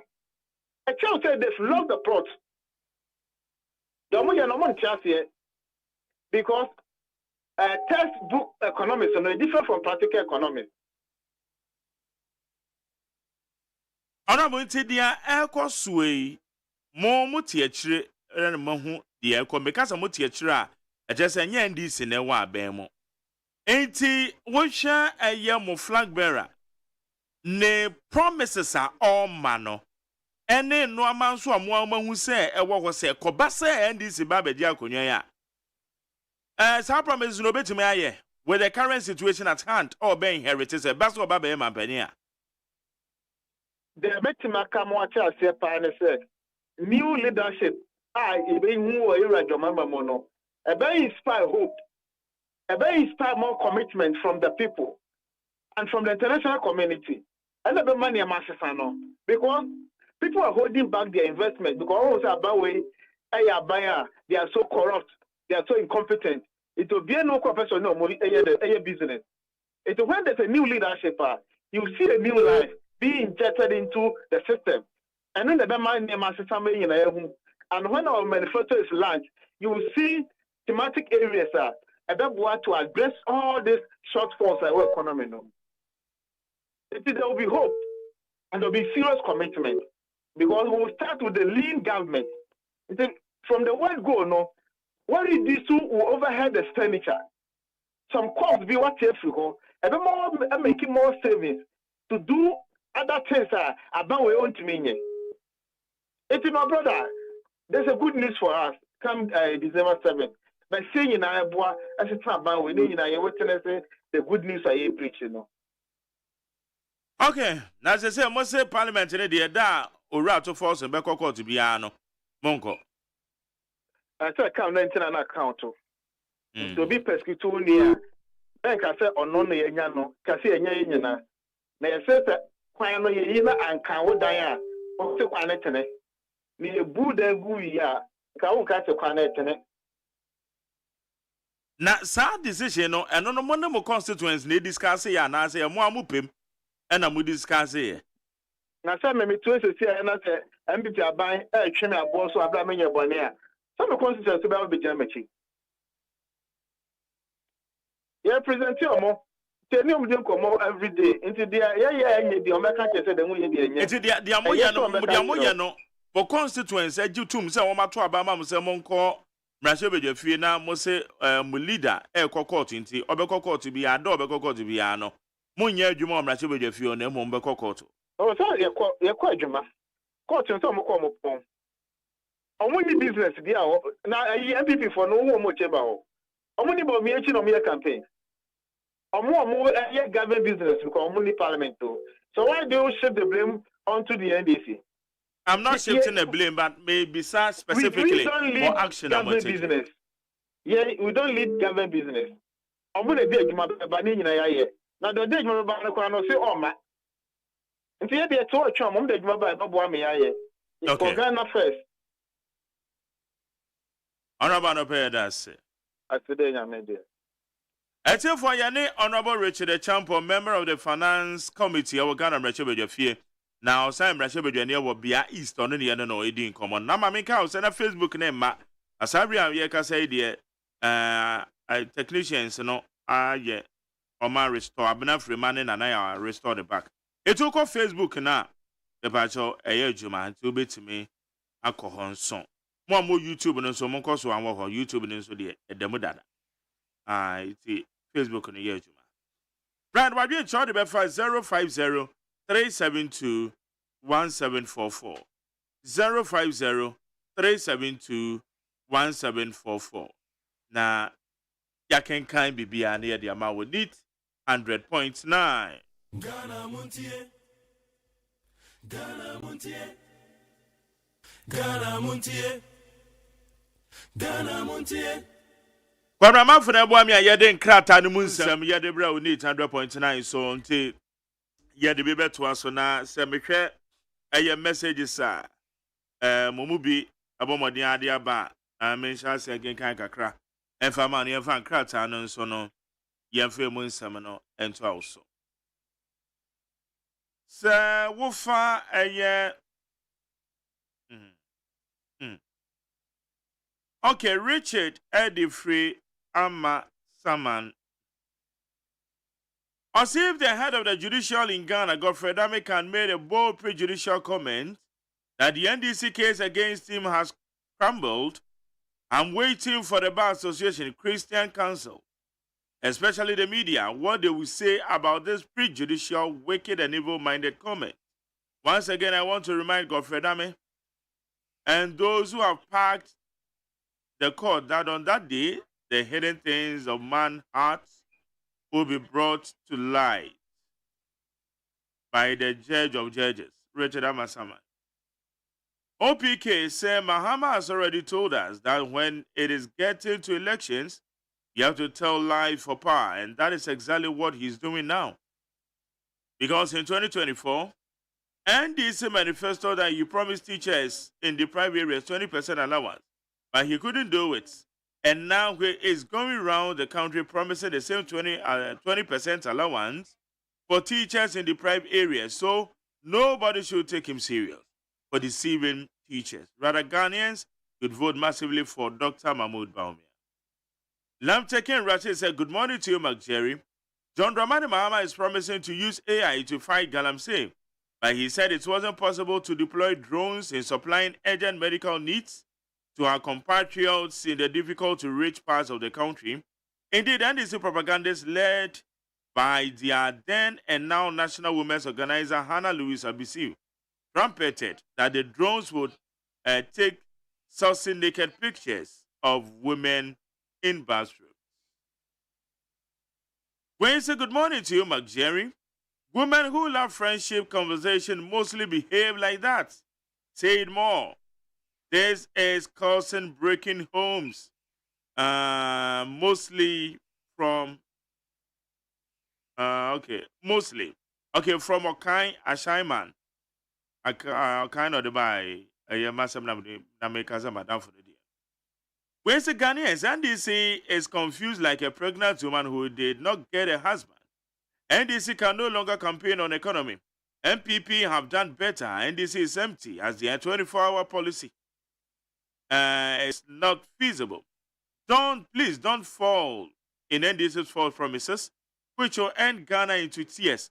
Dr. Bawumia is winning the 2024 elections hands down. It is possible. Greetings to Christopher Ameyakunfi. McJerry, I bring you greetings from Sakumono, Spintex, Parku Estate. Now we don't know what is good and what is bad. Because of politics, I've been following this Senate issue. NPP supporters said it's good, while others said it's bad. In fact, it's very sad. That is why you're supposed to listen to some of us. Mutie Yemubia, Ebemu Usadia, Assembly Sutie, now what media informal decision. Daniel PKL, Pablo, okay. When it's a 1.5 billion to release to victims of banking sector cleanup, where is the money coming from and why now? We can't get money to clear the containers locked up at the port, but we got money to release to victims of banking sector cleanup. I want to tell this government that their way of vote buying has failed. Where's the good morning, McJerry? John Mohammed and DC don't have any good message to Ghanaians. Only messages. Hey. The only message NDC have is insulting and comedy. Hey. If Jamahama vigilante group beat MPP supporter at the Ashanti region and the police ignored to arrest them, then we MPP also going into the same way, boot for boot. Well, quarter defeater man. Yo, waka monkwe. Monkona mocho monwe. Where's the place we want to know if NAPCO worker 9 months arrears have been paid. Nursing training allowances have been also paid in full. And you think I should vote for Dr. Baumia? We are waiting for John and Jay. 24-hour economic policy will come. Greetings to Teresa Awunia Kankwe now. Home as Domi Pele 2 say, Domi Kwabena constituency, Dr. Baumia near Naponia breaking the age is possible. Greetings to Yaya Kasim Atta Amasaman, incoming MP.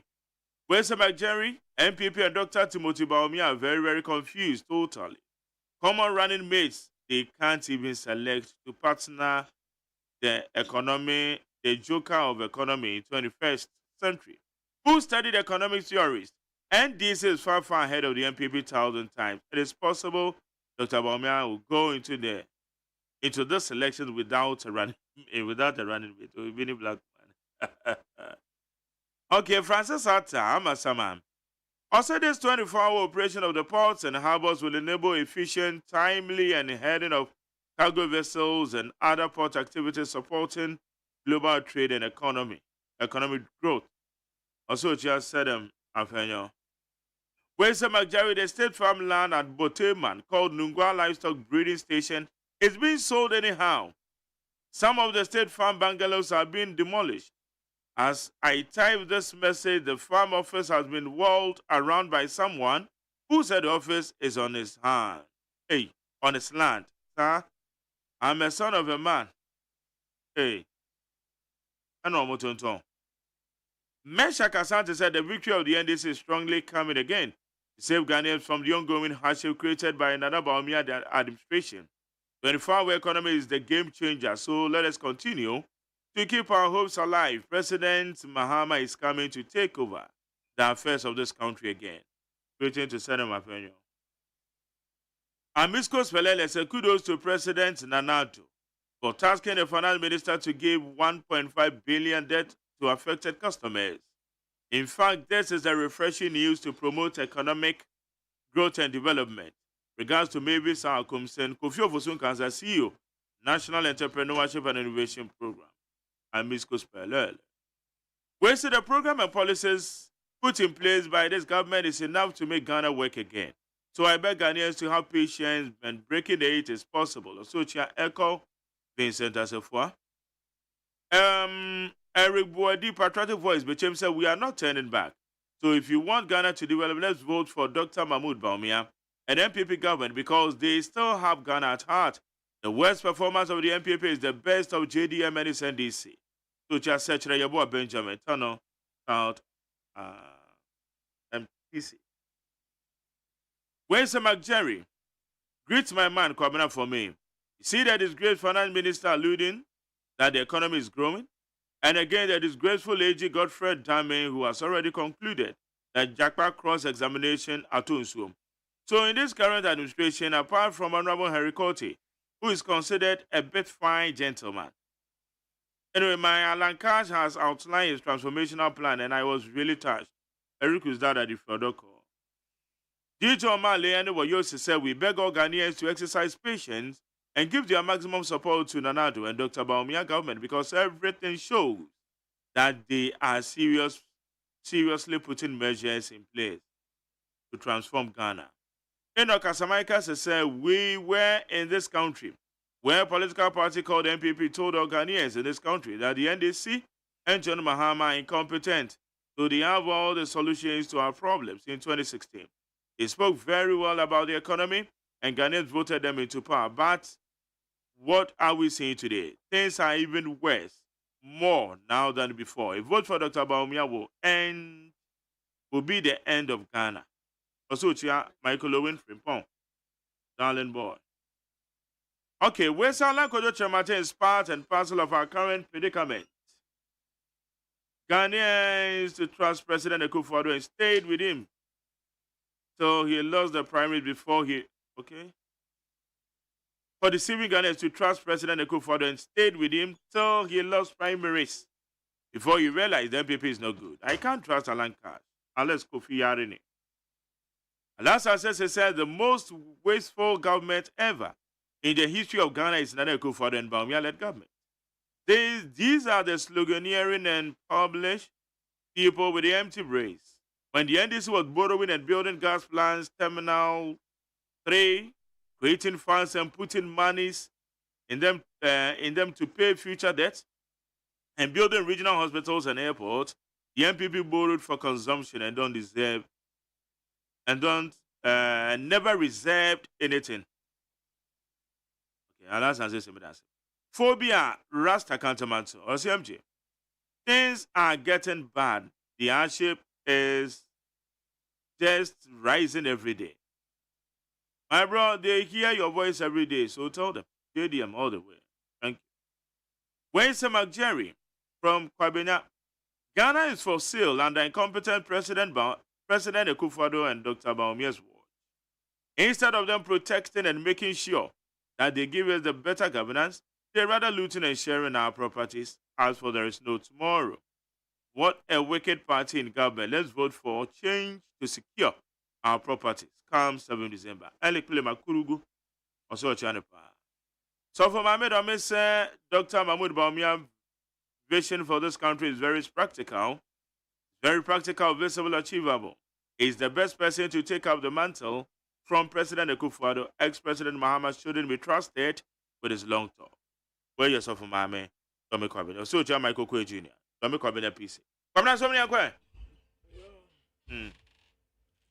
Na the Bokrata daily guide in Nimha or the Mampeni and Adum Foni Abatua. Na many bonus of Panama Kai 2020 Yatuama Nana 2020 Yatuama Nana 2020 Onuposo away. And your Pasco. Away. In maybe a womb. Hey, me won't not. Pasco Abrantie, Sikam Pede de Wong. It's ya de Usika by a sample and warrior. Enti habi okura honkasa ye ho. Hey, Pasco, aya kayo na ni anu wa na tenantena staffs no so wanimu ho. Ya ni anyira ya to gas mpabua yi bi. Sisi ade ye hu bio. Ye hu bio. Usika ba kaye. 2020 Ebi mesiano tundra bi na odem na hunum. Hey. Wow. 2020 ya tuama nana. Obeba. Ode dan obeba. Ani on famra ye mo. Na mese. Eso obeba. Oh, no problem. Come na mwa. Wo ye yi ano be afi. Wo pam kwase ani ye fitire na abeche no wa. Babra mese ka wanu tum a. Why ya foforo aba ye mo. Ye bebo. Mese ka wanu tum. Mo. Obeba. Why ya foforo ye mo. Venu okolanti. Yo, to na gonde. Bra ya bebo. Why? Ya bebo. Pabena mese mi hunu tundra bi ano dem. Anu ade to bosia nya anu an ye di tua. Wo Pasco. Odo beba. Sir, anya na producer so ode abada dey. Mese ode aba. Ode aba no obegbo woni phone so. Radenya ko. Akwa we pa. Oh, David. Na the Bokrata Daily Post wenim ha.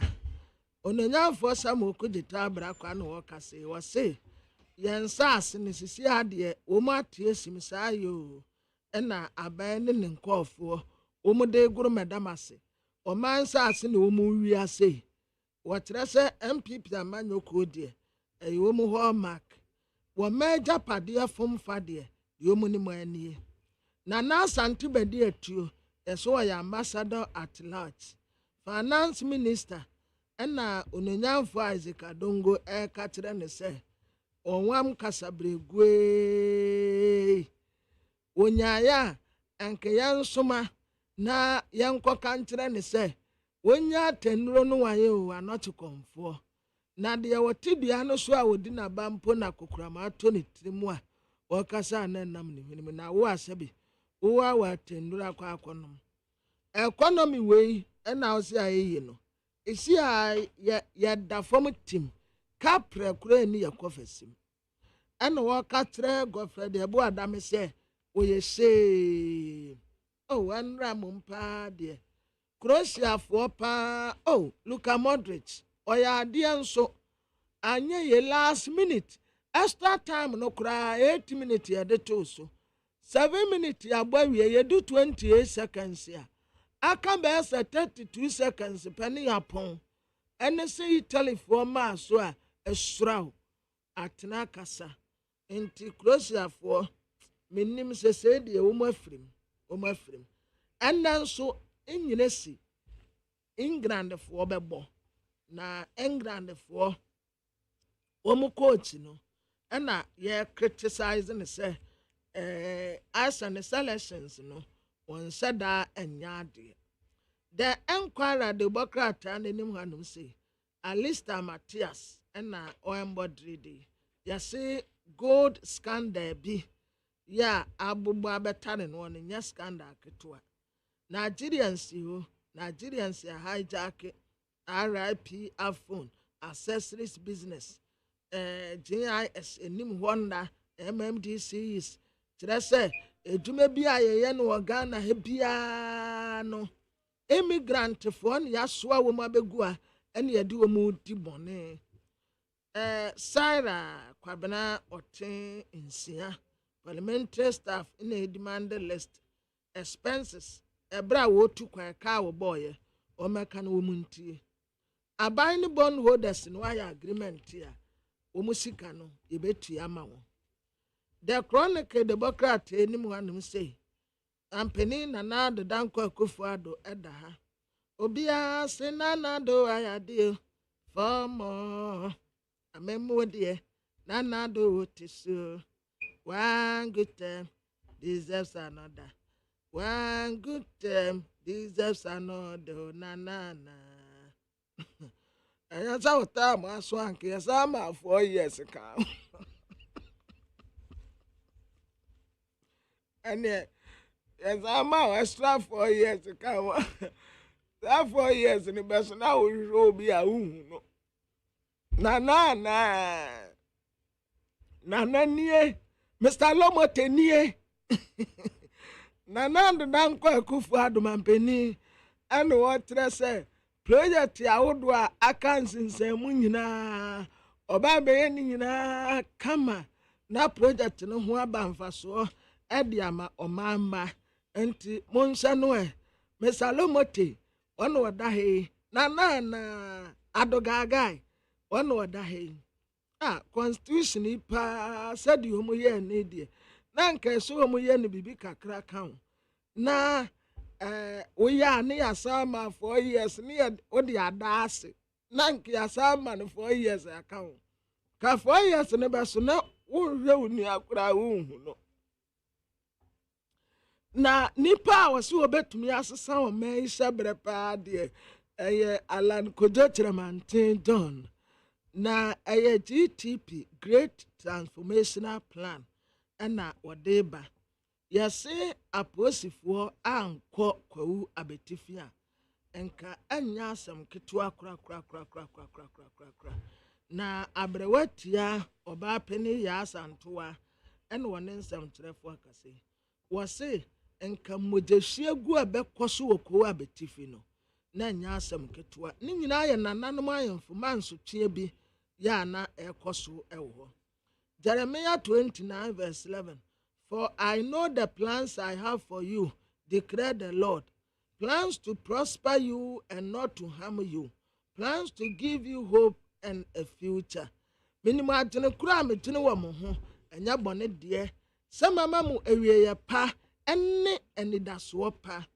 The new crusading guide yenim ha aban ni bon holders ya agreement yomusika no ebre betua no ode aba yase former apprentice bi ebi enye sika setam almost sisi adan ewo amanone wotine wasajefo amwetu for the penny and what is a teacher for woman mu sade no aya yemamu nyade esan say so ubetumi akenkan ubetumi akwa aba ye nyina se teacher for ankyra ya ade a enka ye ndru bebi a yedure respect the teacher oh teacher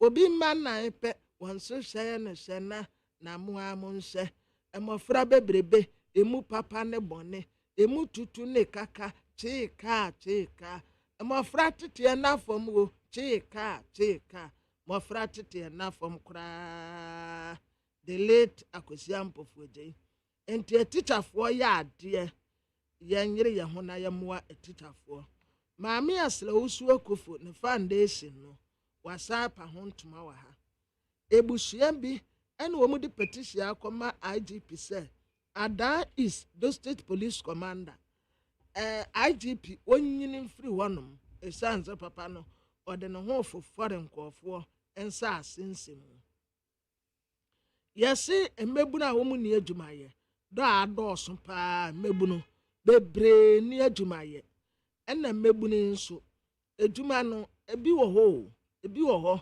munya creative ubetumi akosua baba nanse baba fo ya wo munya sika pa esi a wi tire ba ko a ebi di 10 cedis ena ebi edi 15 cedis wo mu a eko high tech ya wo mu ko salon yesi ba ko bi kwa na spa wo mu eko spa ene de bibia aka ho a uwia ye massage wanim no me kura sei me kwa akoye plastic surgery ewo manim na sankofo ya na beye yeso ko honom pa ebi yiti ebi di 50 Ghana cedis ebi di 30 Ghana cedis ebi kura mpo baba no yetumi cheus kaka ho enti wawie university na hunya aduma anya ubetumi akoye apprentice ukosua 3 year ata assessment wapon wakobi osano una wuyi 3 enti mamonya se ye ni aduma ye ena nkofo ye nioma bebre hwe portrait when you university na stre aduma ni wa portrait ehia ma se ubetumi adro nipa ni yi ukọ fie mu a house to house waboprum yes minimum draw nipa na fa ne picture aba wa draw to ade enimu o de ahakata so sika wo mogie mi bisa ba ko se me picture ba ko on draw me te se sa ade eni bia wo so oje 400 cedis oje 400 cedis enti wo de fa ne se de wa draw nipa ba ya miensa pictures ya 400 ya 400 times 3 it's 1,002 graduate where you university kurampa ukura masters na adwuma ni wa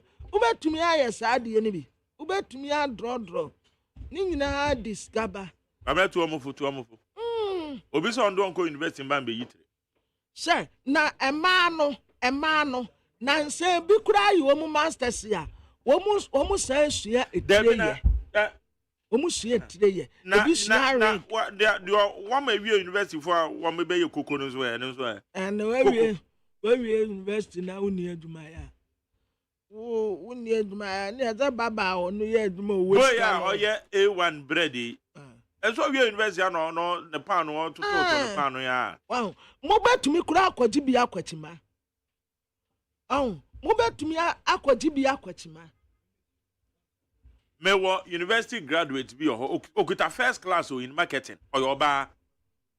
oyoba ena machine dwa machine indomie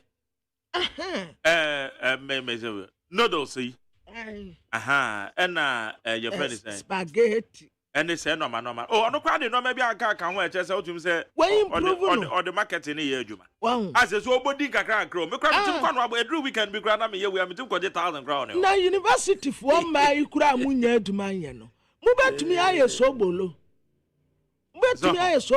ye your weddings ha eyie na mo de abase ye anampo say edwuma mu ha now the sobolo abetire nim ha what am I on can say one could degrees in a human who me say there me Toby because me minimum is now at the bar momento ya beto mo beto now then a girl you the kenke bre ola emiri bi wa he so university kenke sella hey university graduate ai oya university graduate the kenke the bar ma jare oko university wa OSEI oko university wa me ni ba bi oko university no ba na wo kan bi some me yes oko university na yes wa verify okay, you talk on assumption. I assumption. I talk from Ola. I be Sola. Assumption here there. Me go too. Send them a meton no. Or the university. I'm for emotions in Gaza. Or the university no. Or the tone. Nay, I just say. Ne document or deliver come on. When the crowd. When the grade. Now what you invest now to our watcher. What am I cannot do? Science again, and you are no air no. Never mean I know. I know deliver. Yes, that's yeah. Doctor on me. Now don't obey or line interview no one to. Only doctor on ye. Only it's a girl that can drop. Now what in the fear? My daddy one was so work on the fear. My daddy one was so ahead. Girl, now I see only doctor yet. Wasn't well was by one. Now was one was on me. I tell me, can't tell me when me yet.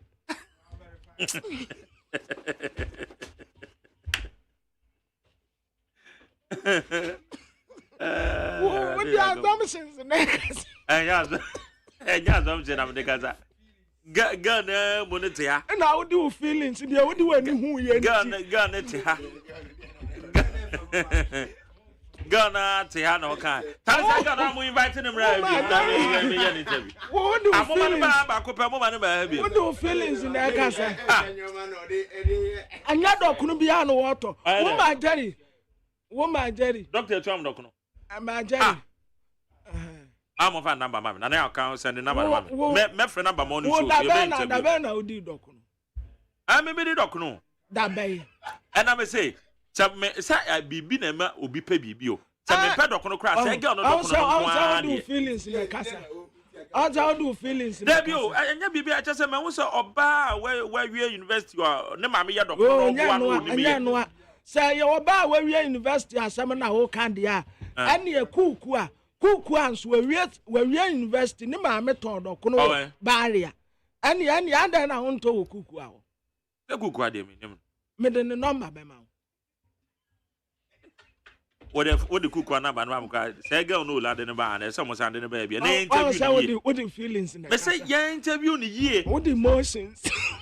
Someone's on your university to a bar because girl you can't be in the How does it? What the emotions in the the emotions. Okay, I did and girl be no doctor. Girl will or your doctor come and say. Wow, men feel the crowd. Only doctor. At 2 way, oh, yeah, you jet doctor come. Go away. At 2 way, delivery. Or the delivery. On delivery, man. Or the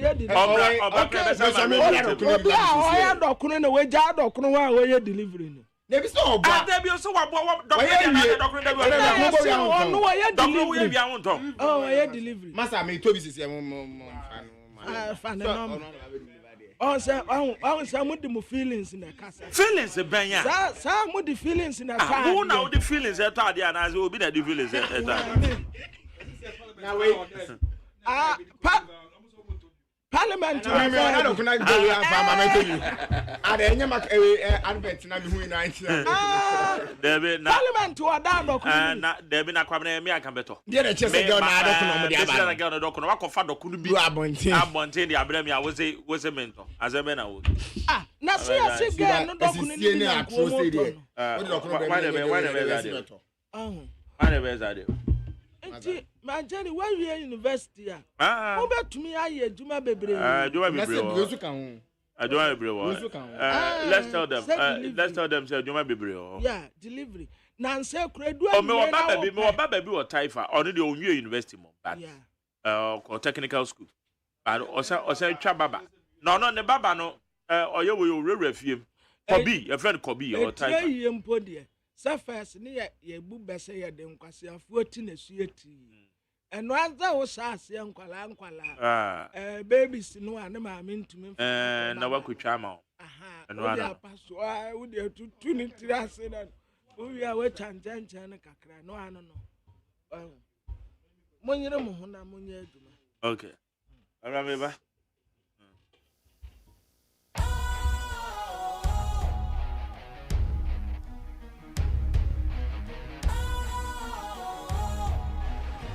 What's cool, fresh and trendy with a new look? Makes you feel real good, that refreshing vibe. Satisfies you right just the way you like. Do you know? Do you know? Do you know? Oh, ain't gotta do it alone.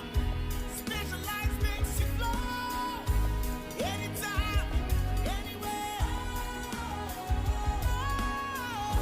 Specialized feel different. Always think specialized. Special Ice Natural Mineral Water. Feel different. Think special. This advertisement has been vetted and approved by the FDA.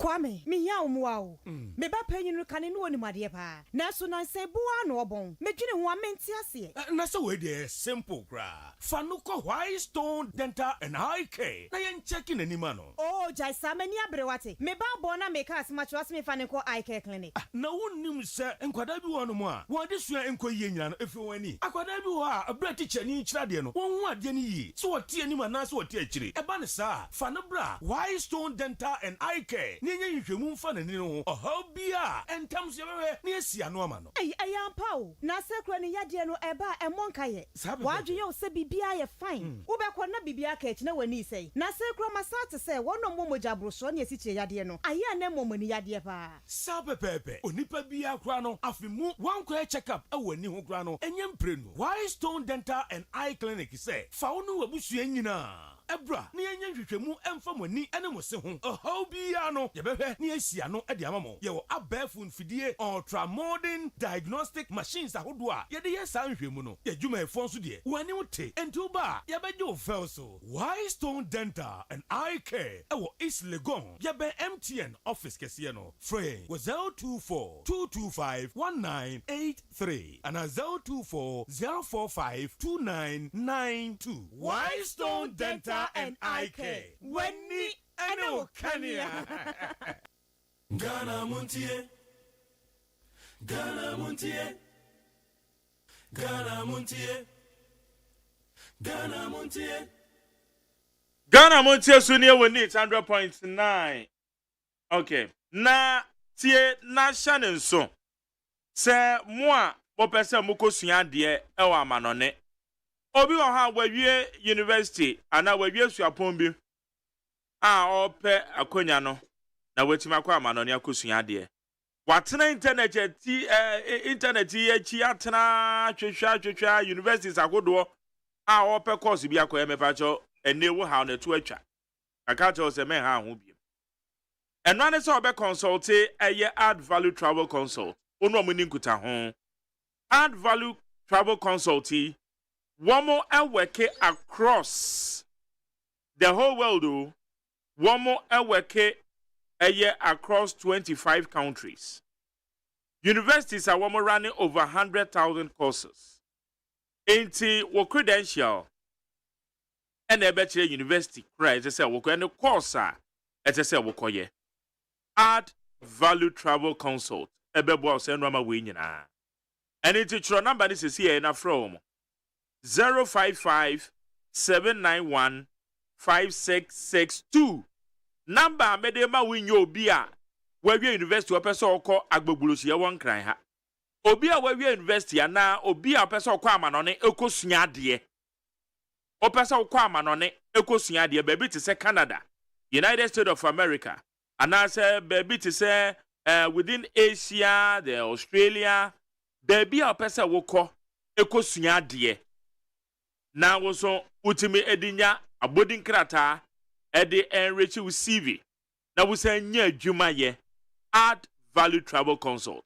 Tro number no na from 055 791 5662 055 791 5662 and 020 22 65 500 020 22 65 500 add value consult. Ofre penwa ka to say Mac Jerry say ben from na obetimi aboa me na manone a mepese me kosua de metimi akwa kosua won beboa wo na wo visits no wetima ye ho adwuma won beboa wo na wanya scholarship na ade ba kokra add value consult edi mutintima ye loans so won wo student loan na won bedi wanima facilitate amount na wetima gi loan yi bi na de akwa kosua de amanone because amanone ade sua no ena form etu omesa aboa wo na wanya loan bosia na wo de akwa kosua de amanone na mo na waye nhyehyɛ kwan a obefa so na watua eni temesraw menjeja ho akwanya na ne de mawo we wonya ne ba bia je wutie ni TFM Ghana muntie na wutie Magjerin nka ma kyerɛw sɛ kwan we eno nti sɛ nhyehyɛ we ni nyina ne wani suade hunu sɛ opesa okwa amanone any of the universities across 25 countries are operating no eno ane sɛ obefrɛ add value consult. One more not Legon. Na sa wo frɛ number na bepacho akwankyere ho akwankyere bia no wo mo ede bema wo 0543989017 and 020 2265 500 020 2265 500. Now ne add value consult wono wo mo edi enkuta mebajo obi epe eye shop bia rente ewo eye mile 7 ade kra fine mile 7 ene Taifa area ho enti body but the number no betu dwa de amount na so wo shop bi sa de a na wafre why they would the number no be the betu dwa e de amount na wafre eye sa number yes but your number no 0545 905 383 0545 905 383. It is our shop be our eye Taifa asofa dome also on page and be out and I be for 0200 205 232 0200 205 232 or a very young girl cry ejanya me abo no person be a shop different and kasa. All right, Dennis Labi me wona che edzan mini ane de me de me kings nam unse be hwe chimpre boko na unse na se ya na ye de na za so de na na be so fache me na kuku asi krache na me hye ngurem kakra da bibia go ye anoma ntu a Rollins anoma ntu ogina ho ogina faako na boko fianze de nyame adobie go so eba na yedi nkomo finance minister say economy ni mu ade enti ama NDC pa say won betimi de economy na kwakwa campaign de nya de a ebeko yie ti ya onoso odi atudwa no ti bisase so ya finance minister ken indicators ben na show enano pay yeba na yaba bedi ho enkomo Saranso ena Dr. Mahmoud Baumia akopiem UK you can copy on some I don't so the PPA dear frame. And I'm so my Godfrey Dami Akoka say. And this is 4 case of the born no jackpot case no name Trony I don't see a two soon. A date in a Bemanakasa, I didn't so court and a be ye a Jumano into a two sumono na or patch. Tiano so on the pay a idea ye be the home come. Any abeja for baby see a dray. A baby taught to a drain, na ye bisa. Say for not Attorney General, summer. Or the Atwiga, say case in a twins woman. A DNT and a Bema Attorney General. A Tomaka say case a twins. Tianoso, and once a na ye are now fee. The Babashe other matters are, and also a runner a year now. Mamma messages in the be a waha, dear queen. Winston McJerry, I see nothing wrong for the minority living parliament to support their leader in court. Your own friend David Opokwansa has left his constituency, or he has left his constituents for abroad since January till date, and we are not done. Then you're not the casa we no abroad. You when you know correct, they okay. They are not correct. Pacho. OPK enko abroad since January. Oh my, and they are not correct. Okasa wakwama no near bijutum but. Was it since January in the Empire? Where did the MPP now take the debt restructuring, and it's now one of the MPP's so-called achievements? I laughed listening to the finance minister yesterday. Taya the free Usu. Mustafa Lowa Menya Krobo say, as for Kufado, or say together with Dr. Baumia leadership, more than 120 containers of free malaria and tuberculosis medicine donated by Global Fund to Ghana have been left to rot at my port for a year now. We a government move pro max. Bad governance move pro max bad. Okay, but that's it. That's as it is. I can't do that. Winston McJerry, I truly appreciate your decision to start Ghana MONTIE with sound bites from the launch of the Great Transformational Plan by ARC. Led by Alan Kyerematen, Ghana will surely rise again with this movement led by credible and trustworthy characters. Kwame Osrani and CEDU Movement for Change or the Free Finland. Mensa Majid at the Free Bejem Toronto. Also, my regards Honorable Charles Akwesi CEDU, incoming Epitano South. Also, the good deals that the finance minister said he has made is only reflecting in his pocket. They should go to the market and ask the prices of goods and stop deceiving themselves. Ghanaians are going to vote based on their current condition and not lies and sugar-coated words. Seriously, Ghanaians can't afford 2 square meal a day. Yet communicators keep on pretending as if everything is right. But that's it. Where's the McJerry?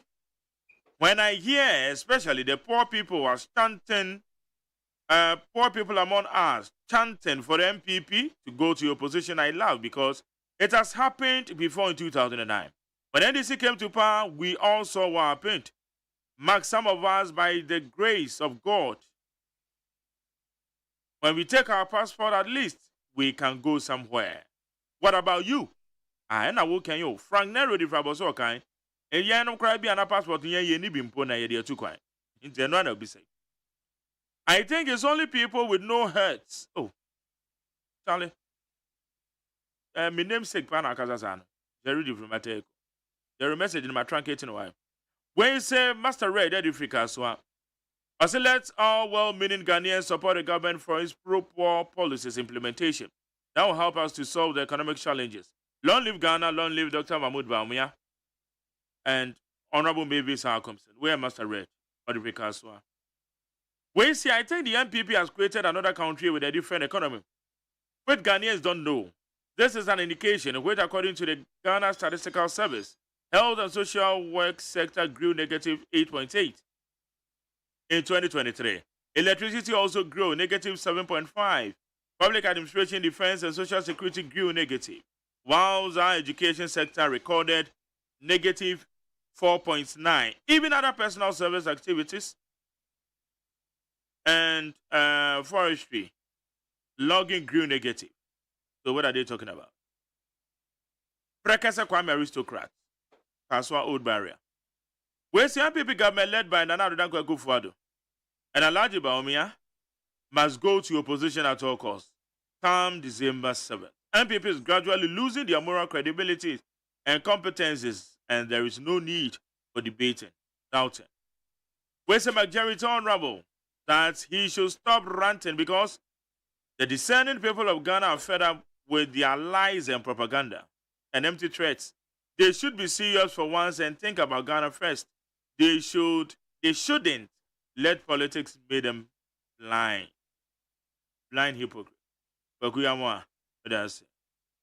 When say Ghana does not need any change, please forward ever backwards ever. Your NDC party and GM had a note to rule this country. What happened? The whole nation was on the verge of going to coma. So stop throwing dust.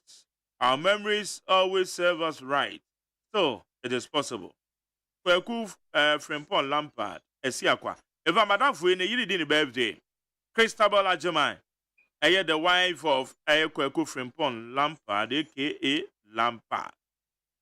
You are celebrating your birthday. Christabel, you're my happy birthday. Leviticus Power South Africa as well say NDC Ogude to have likewise misleading Ghanaians because those hotels are costing SNIT and the government, hence their decision to disinvest in those hotels to save the country from spending on things that are not beneficial. So Ghanaians should not listen to him. In any case, that transaction took place in 2022.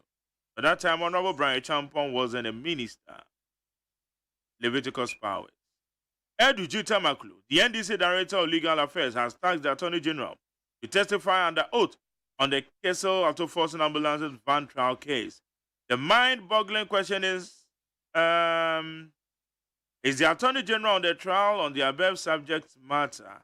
Let the NDC elucidate its some of us, the layman, with the proper interpretation of functional laws. Jama Kekusi, I don't say court in the baby determination, no, it's not you. Kekusi, I just say. Why the free SHS law not drafted before starting at the actual free SHS? As the government addressed all the infrastructural challenges of free SHS, government now bringing the law not tantamount to review of free SHS. Nanado government is supersonic incompetent. Kwajo Nyame and away there. Kwajo Nyame kese. Kwajo Nyame kese or the free account Cape Coast. And now or the Aba. Jerry, my name is Andrew from Ashama. I got a new meter last year around September, so now I'm unable to link it up to my ECG app. And I'm also unable to recharge from any prepaid vendor in Ashama. I went to the office and they gave me a number to contact before I can be able to recharge. What pains me the most is when I call the number, it's as if I'm worrying them. They will be flexing themselves. And yes, I'm working. Come on, yet no. Okay, Champon Kaguchi, electricals at Onsu. Also, let everyone come on board to join the MPP campaign. I mean, those who are deserted, who have deserted the party because of one or two things. Canada Japan has joined the campaign, so I'm pleading to his supporters to come on board. Regards to Dr. Mahmoud Bawumia, Odeneho, Kuapia, Sochiano. Where's Jerry? You are wholly right. For 3 years now, my meter hasn't been read by electricity personnel, and they keep giving me estimated bills, which is, of course, way too high. I've been complaining without proper explanation. SK Mahamadum, so any yes, I'm working. That's how they're anything. Say estimated bill. What do you mean by that? Where's the finance minister? What do you mean by NDC cannot talk about the economy again after over borrowing? Mr. Minister, Mr. Minister, have the debt cancellation reduced any price in Ghanaian market? I'm praying the type of economists that we have in MPP and their mentally shouldn't be transferred to our universities before they graduated. Ghana will be better under JD. Bye bye. Also there. Try to Bokakra. Why? A true ye. Interzone edificers. So the Ghanaians must vote for Dr. Bawumia for blissful, wonderful, powerful, hopeful, and peaceful emancipation. Greetings to Pequace Fashion School and Honorable Mavis Alcomson. Stay blessed, Champion Mark Jerry. Interzone. Kaswa. We say, I wonder what makes Dr. Bawumia think that he would win this year's election. It's not on ground. That is why he should go around and ask people their lively or their living conditions. And after that, he will measure his jokes, tickets, spin-tests. Where's Mark Jerry? It is true that there was a demonstration against Bawumia in the UK. What we have to bear in mind is that it wasn't the idea of Ghanaians to demonstrate against the vice president. Rather, it was some NDC supporters who organized themselves and demonstrated against the vice president. The reason for the demonstration has not been established yet. The demonstration was just political, which had no tangible reason and therefore unnecessary and shouldn't be discussed. Some for UK, some. Na enena or mampenyu bi bekwa bruche be demonstration etiano. And I ref you on. Also UK one out to Sam. I have be Samia Minipa and I'm in the year Juma or Boba. Many year Juma on Coco, I know what Boba, and I saw both. Demonstration and I saw both were leading what UK Montenegro. Bring me call UK and I'm saying, Charlie. Now, demonstrations are there. Okay, Wednesday, Mark Jerry. Last week I went to pay my bill, and surprisingly, they are asking me to name. They're asking me the name on the meter. And this meter has been used over 10 years. My question is, where does the money paid? Questions be home. Obi kura kwa meter and yes, uncle fan the landlord. The landlord Ghana card demra. What sort of Talemoso na say yes they are normal mo ya won enyo. They say much but me so much changing meters ni bi baba. Otimi busas. Obi na say report dia mesuminya nipa na anya new meter ni bi. For the last 2 weeks, untimi wato credit na aba wato credit 3 times. Aba. But intimi power. Say because it has not been captured. Iti nipa ne complaining no obusa ne ho say he say ni light edum. Under sumu anase. Onye illegal connection. Onye illegal on them. And they open nobody can also arrest. Of course. Because wow, what form so say meter has not been captured. Yeah, I get you. Now what's the nipa quarter credit? The nipa the sumu. Yeah. It's electricity meter no meters and yet to me synchronize. Na yen ka say ECG for money na yema said. Wa report I'm told say officers call ho. Omo call ho no ko gire okay yeah ba. Oma wanti unhwi bio. I say ECG adwumayefo na ka so omo no kra no am confused. Oh no, there is a problem. ECG adwumayefo they are not happy back.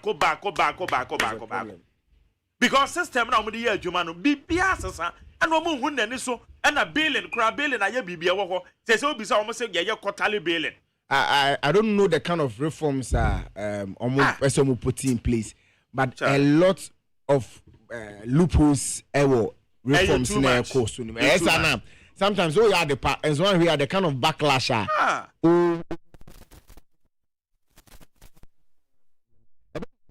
Then there will be trust deficit. That one is very bad. Yeah. It's very bad. Billing system no money ade nyina no. Obi kwa kwadu me to say me my God this statement. Yeah. Statement and so bills no. October bill abami no. November abami no. December abami no.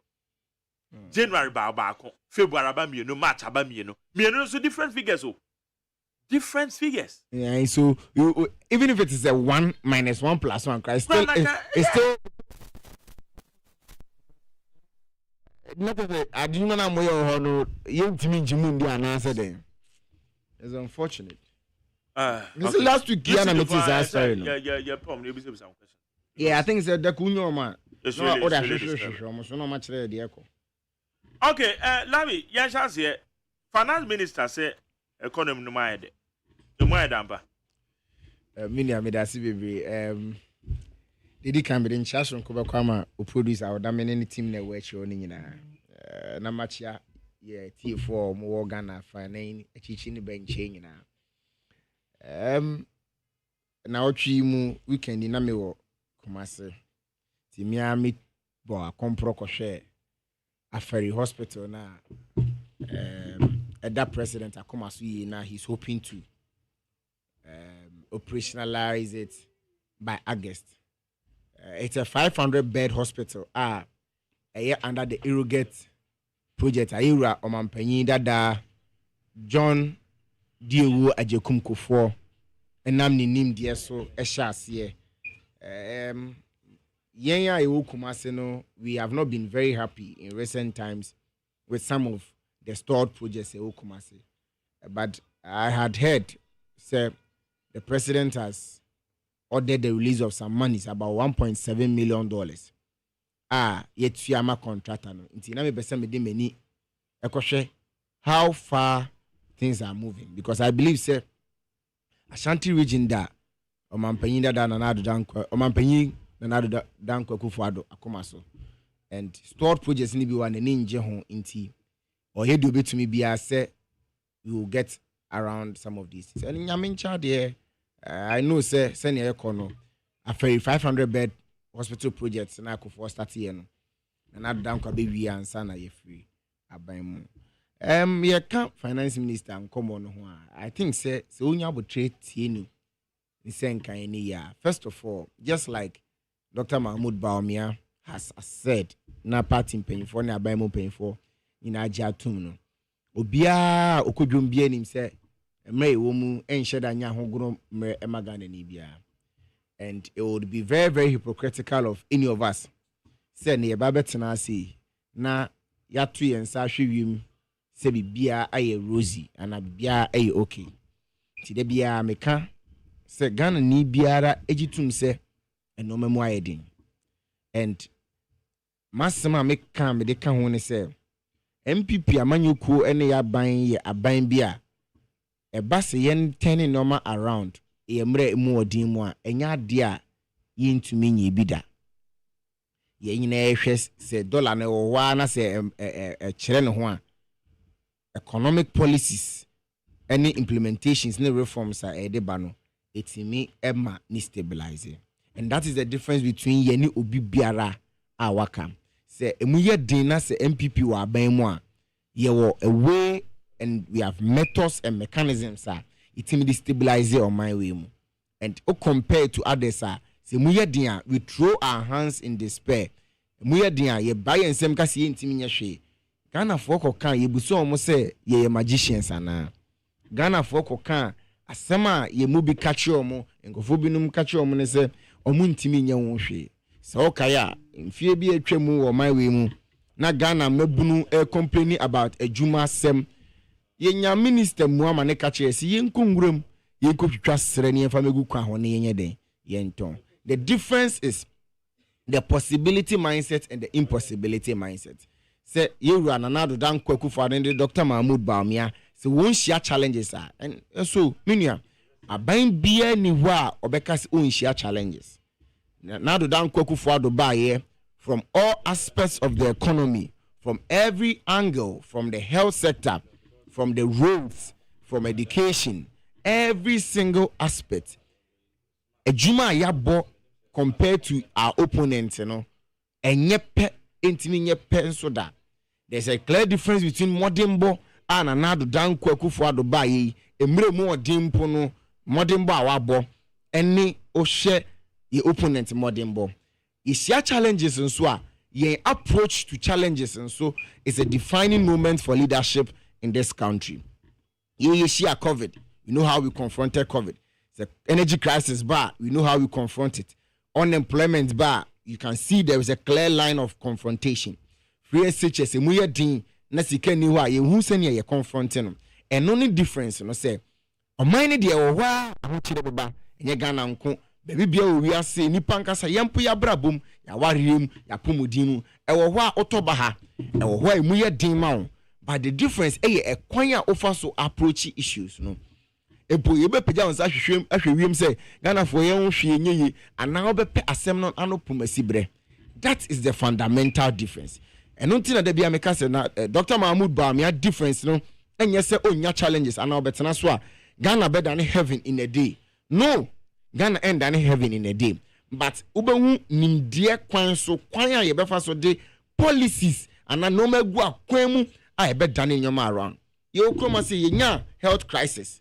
Nana do dan kwane Dr. Mahmoud Bawumia tena se no se da bi.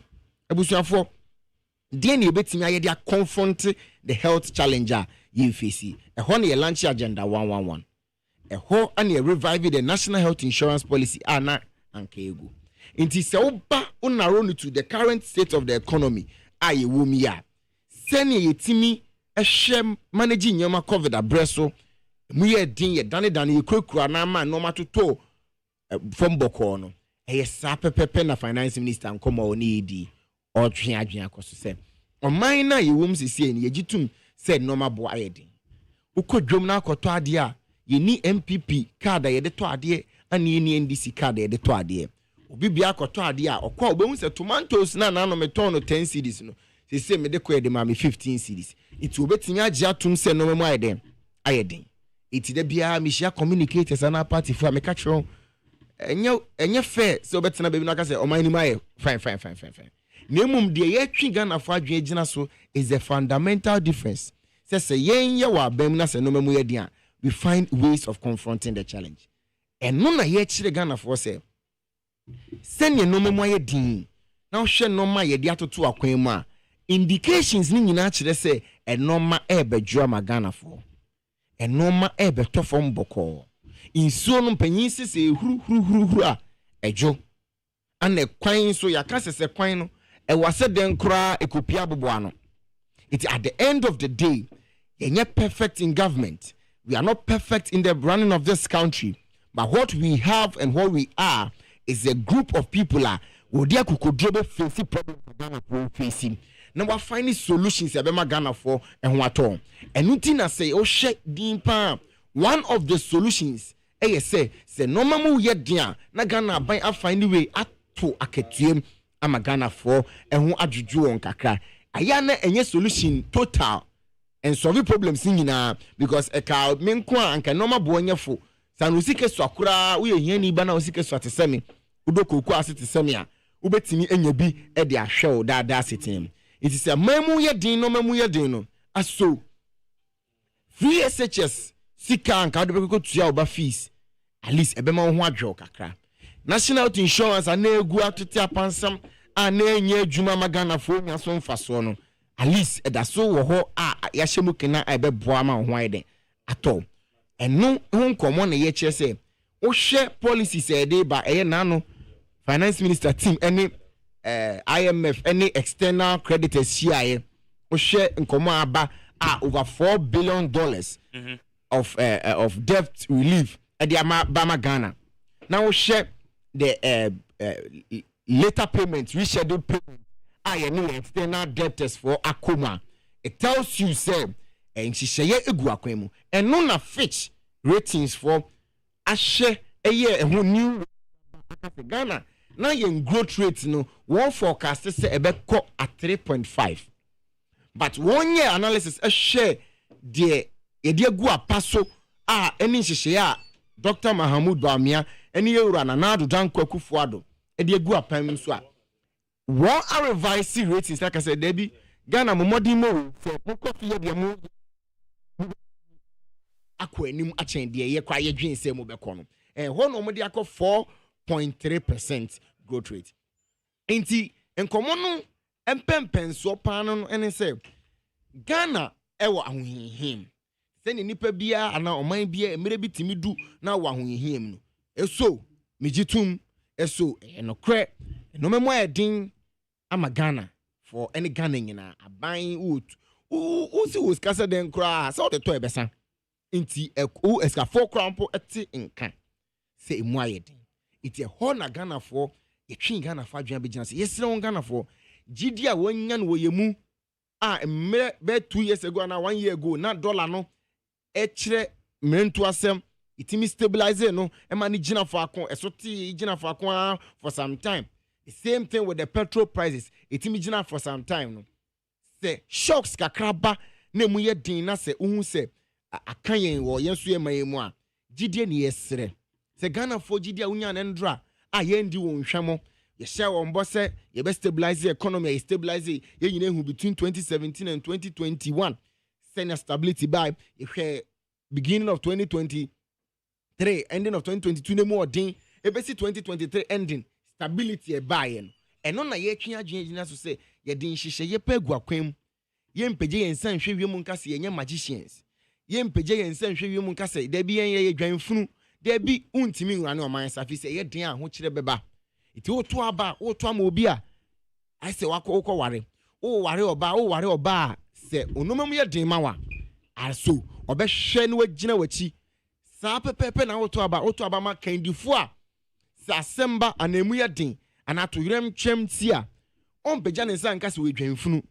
ɔmpagya ne nsa nka sɛ ɔntimi nyɛ ho hwee ɔnyɛ magicians ɔnka nkyerɛ mabunu ne mabaawa wɔ Ghana sɛ monkɔ kwae brentuom monkɔtwa sere na mommɛtɔn wɔ kwan ho dabi nemom ɔde akwan ɔde noma begugu akwan so na wahwɛ woyi wei firi nhom na ɔde to nkyɛn na aka sɛ ɔman no ɔbɛfa na ato nsani so akwan sɛ akwan na ɔhwɛ yɛ opponent ɛtena abanwa mu nyinaa akwan ahodoɔ a oyiyi ma Ghanafoɔ na ɔhwɛ yesu yɛdeɛ yiyi ma Ghana eyiyi ma Ghanafoɔ over 12,000 kilometers as against one less than 4,800 kilometers na obo nsani so no yabɔ modern kyɛm wohwɛ ayarehwɛm zip line drones nansen me wɔ fomu asama akyi hɔ nyano hɔ baabi me hu sɛ eno bi ne namwie me kara me ka sɛ helicopter na me hu sɛ drones ni deliver bi da ti da bia no e ka wasema na ma adwen am sɛ movie me hu sɛ drone aba we di obi onim abam krom bi anim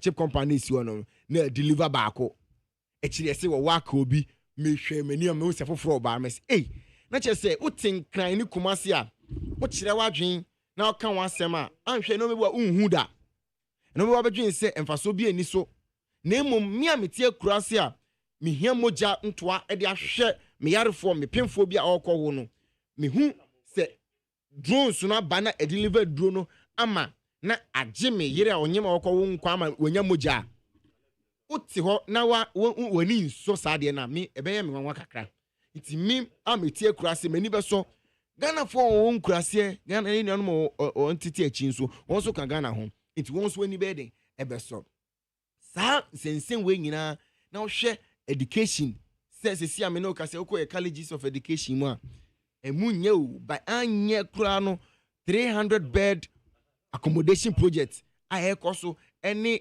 administrative block project hwɛ okɔ chebi die okɔ colleges ahodro akɛse wo kroma sei ahodro yesisi abeti fini ade won nyina de yesisi a hwɛ a wobɛka sɛ yɛbo yɛ homɔden wo hwɛ university for agriculture technology and science and engineering yesi no wɔ Eastern region bom so onum ya you could see say enisuade hu bi wɔ hɔ se ebepagya Ghana na mmom atwɛn mu ne esere na Ghana for yɛbɛsere Ghana for sɛ embre mu ɔden abai shots kakra ato yɛ economy wonya gidie no ne yɛntena wonya gidie no wonya rehyimu wo ka nyina no ɛyɛ amanfo adwen sɛ sɛ ɛyɛ na mu ni abɛma mo ka asɛm na baabi ano amada mo ba abɛma ni baabi ano amakɔ akodu enti sɛ wo ka ne saa na edipa bi adwen sɛ you are who salty woman intelligent mini Jerry o ka saa udibem o ka saa sɛ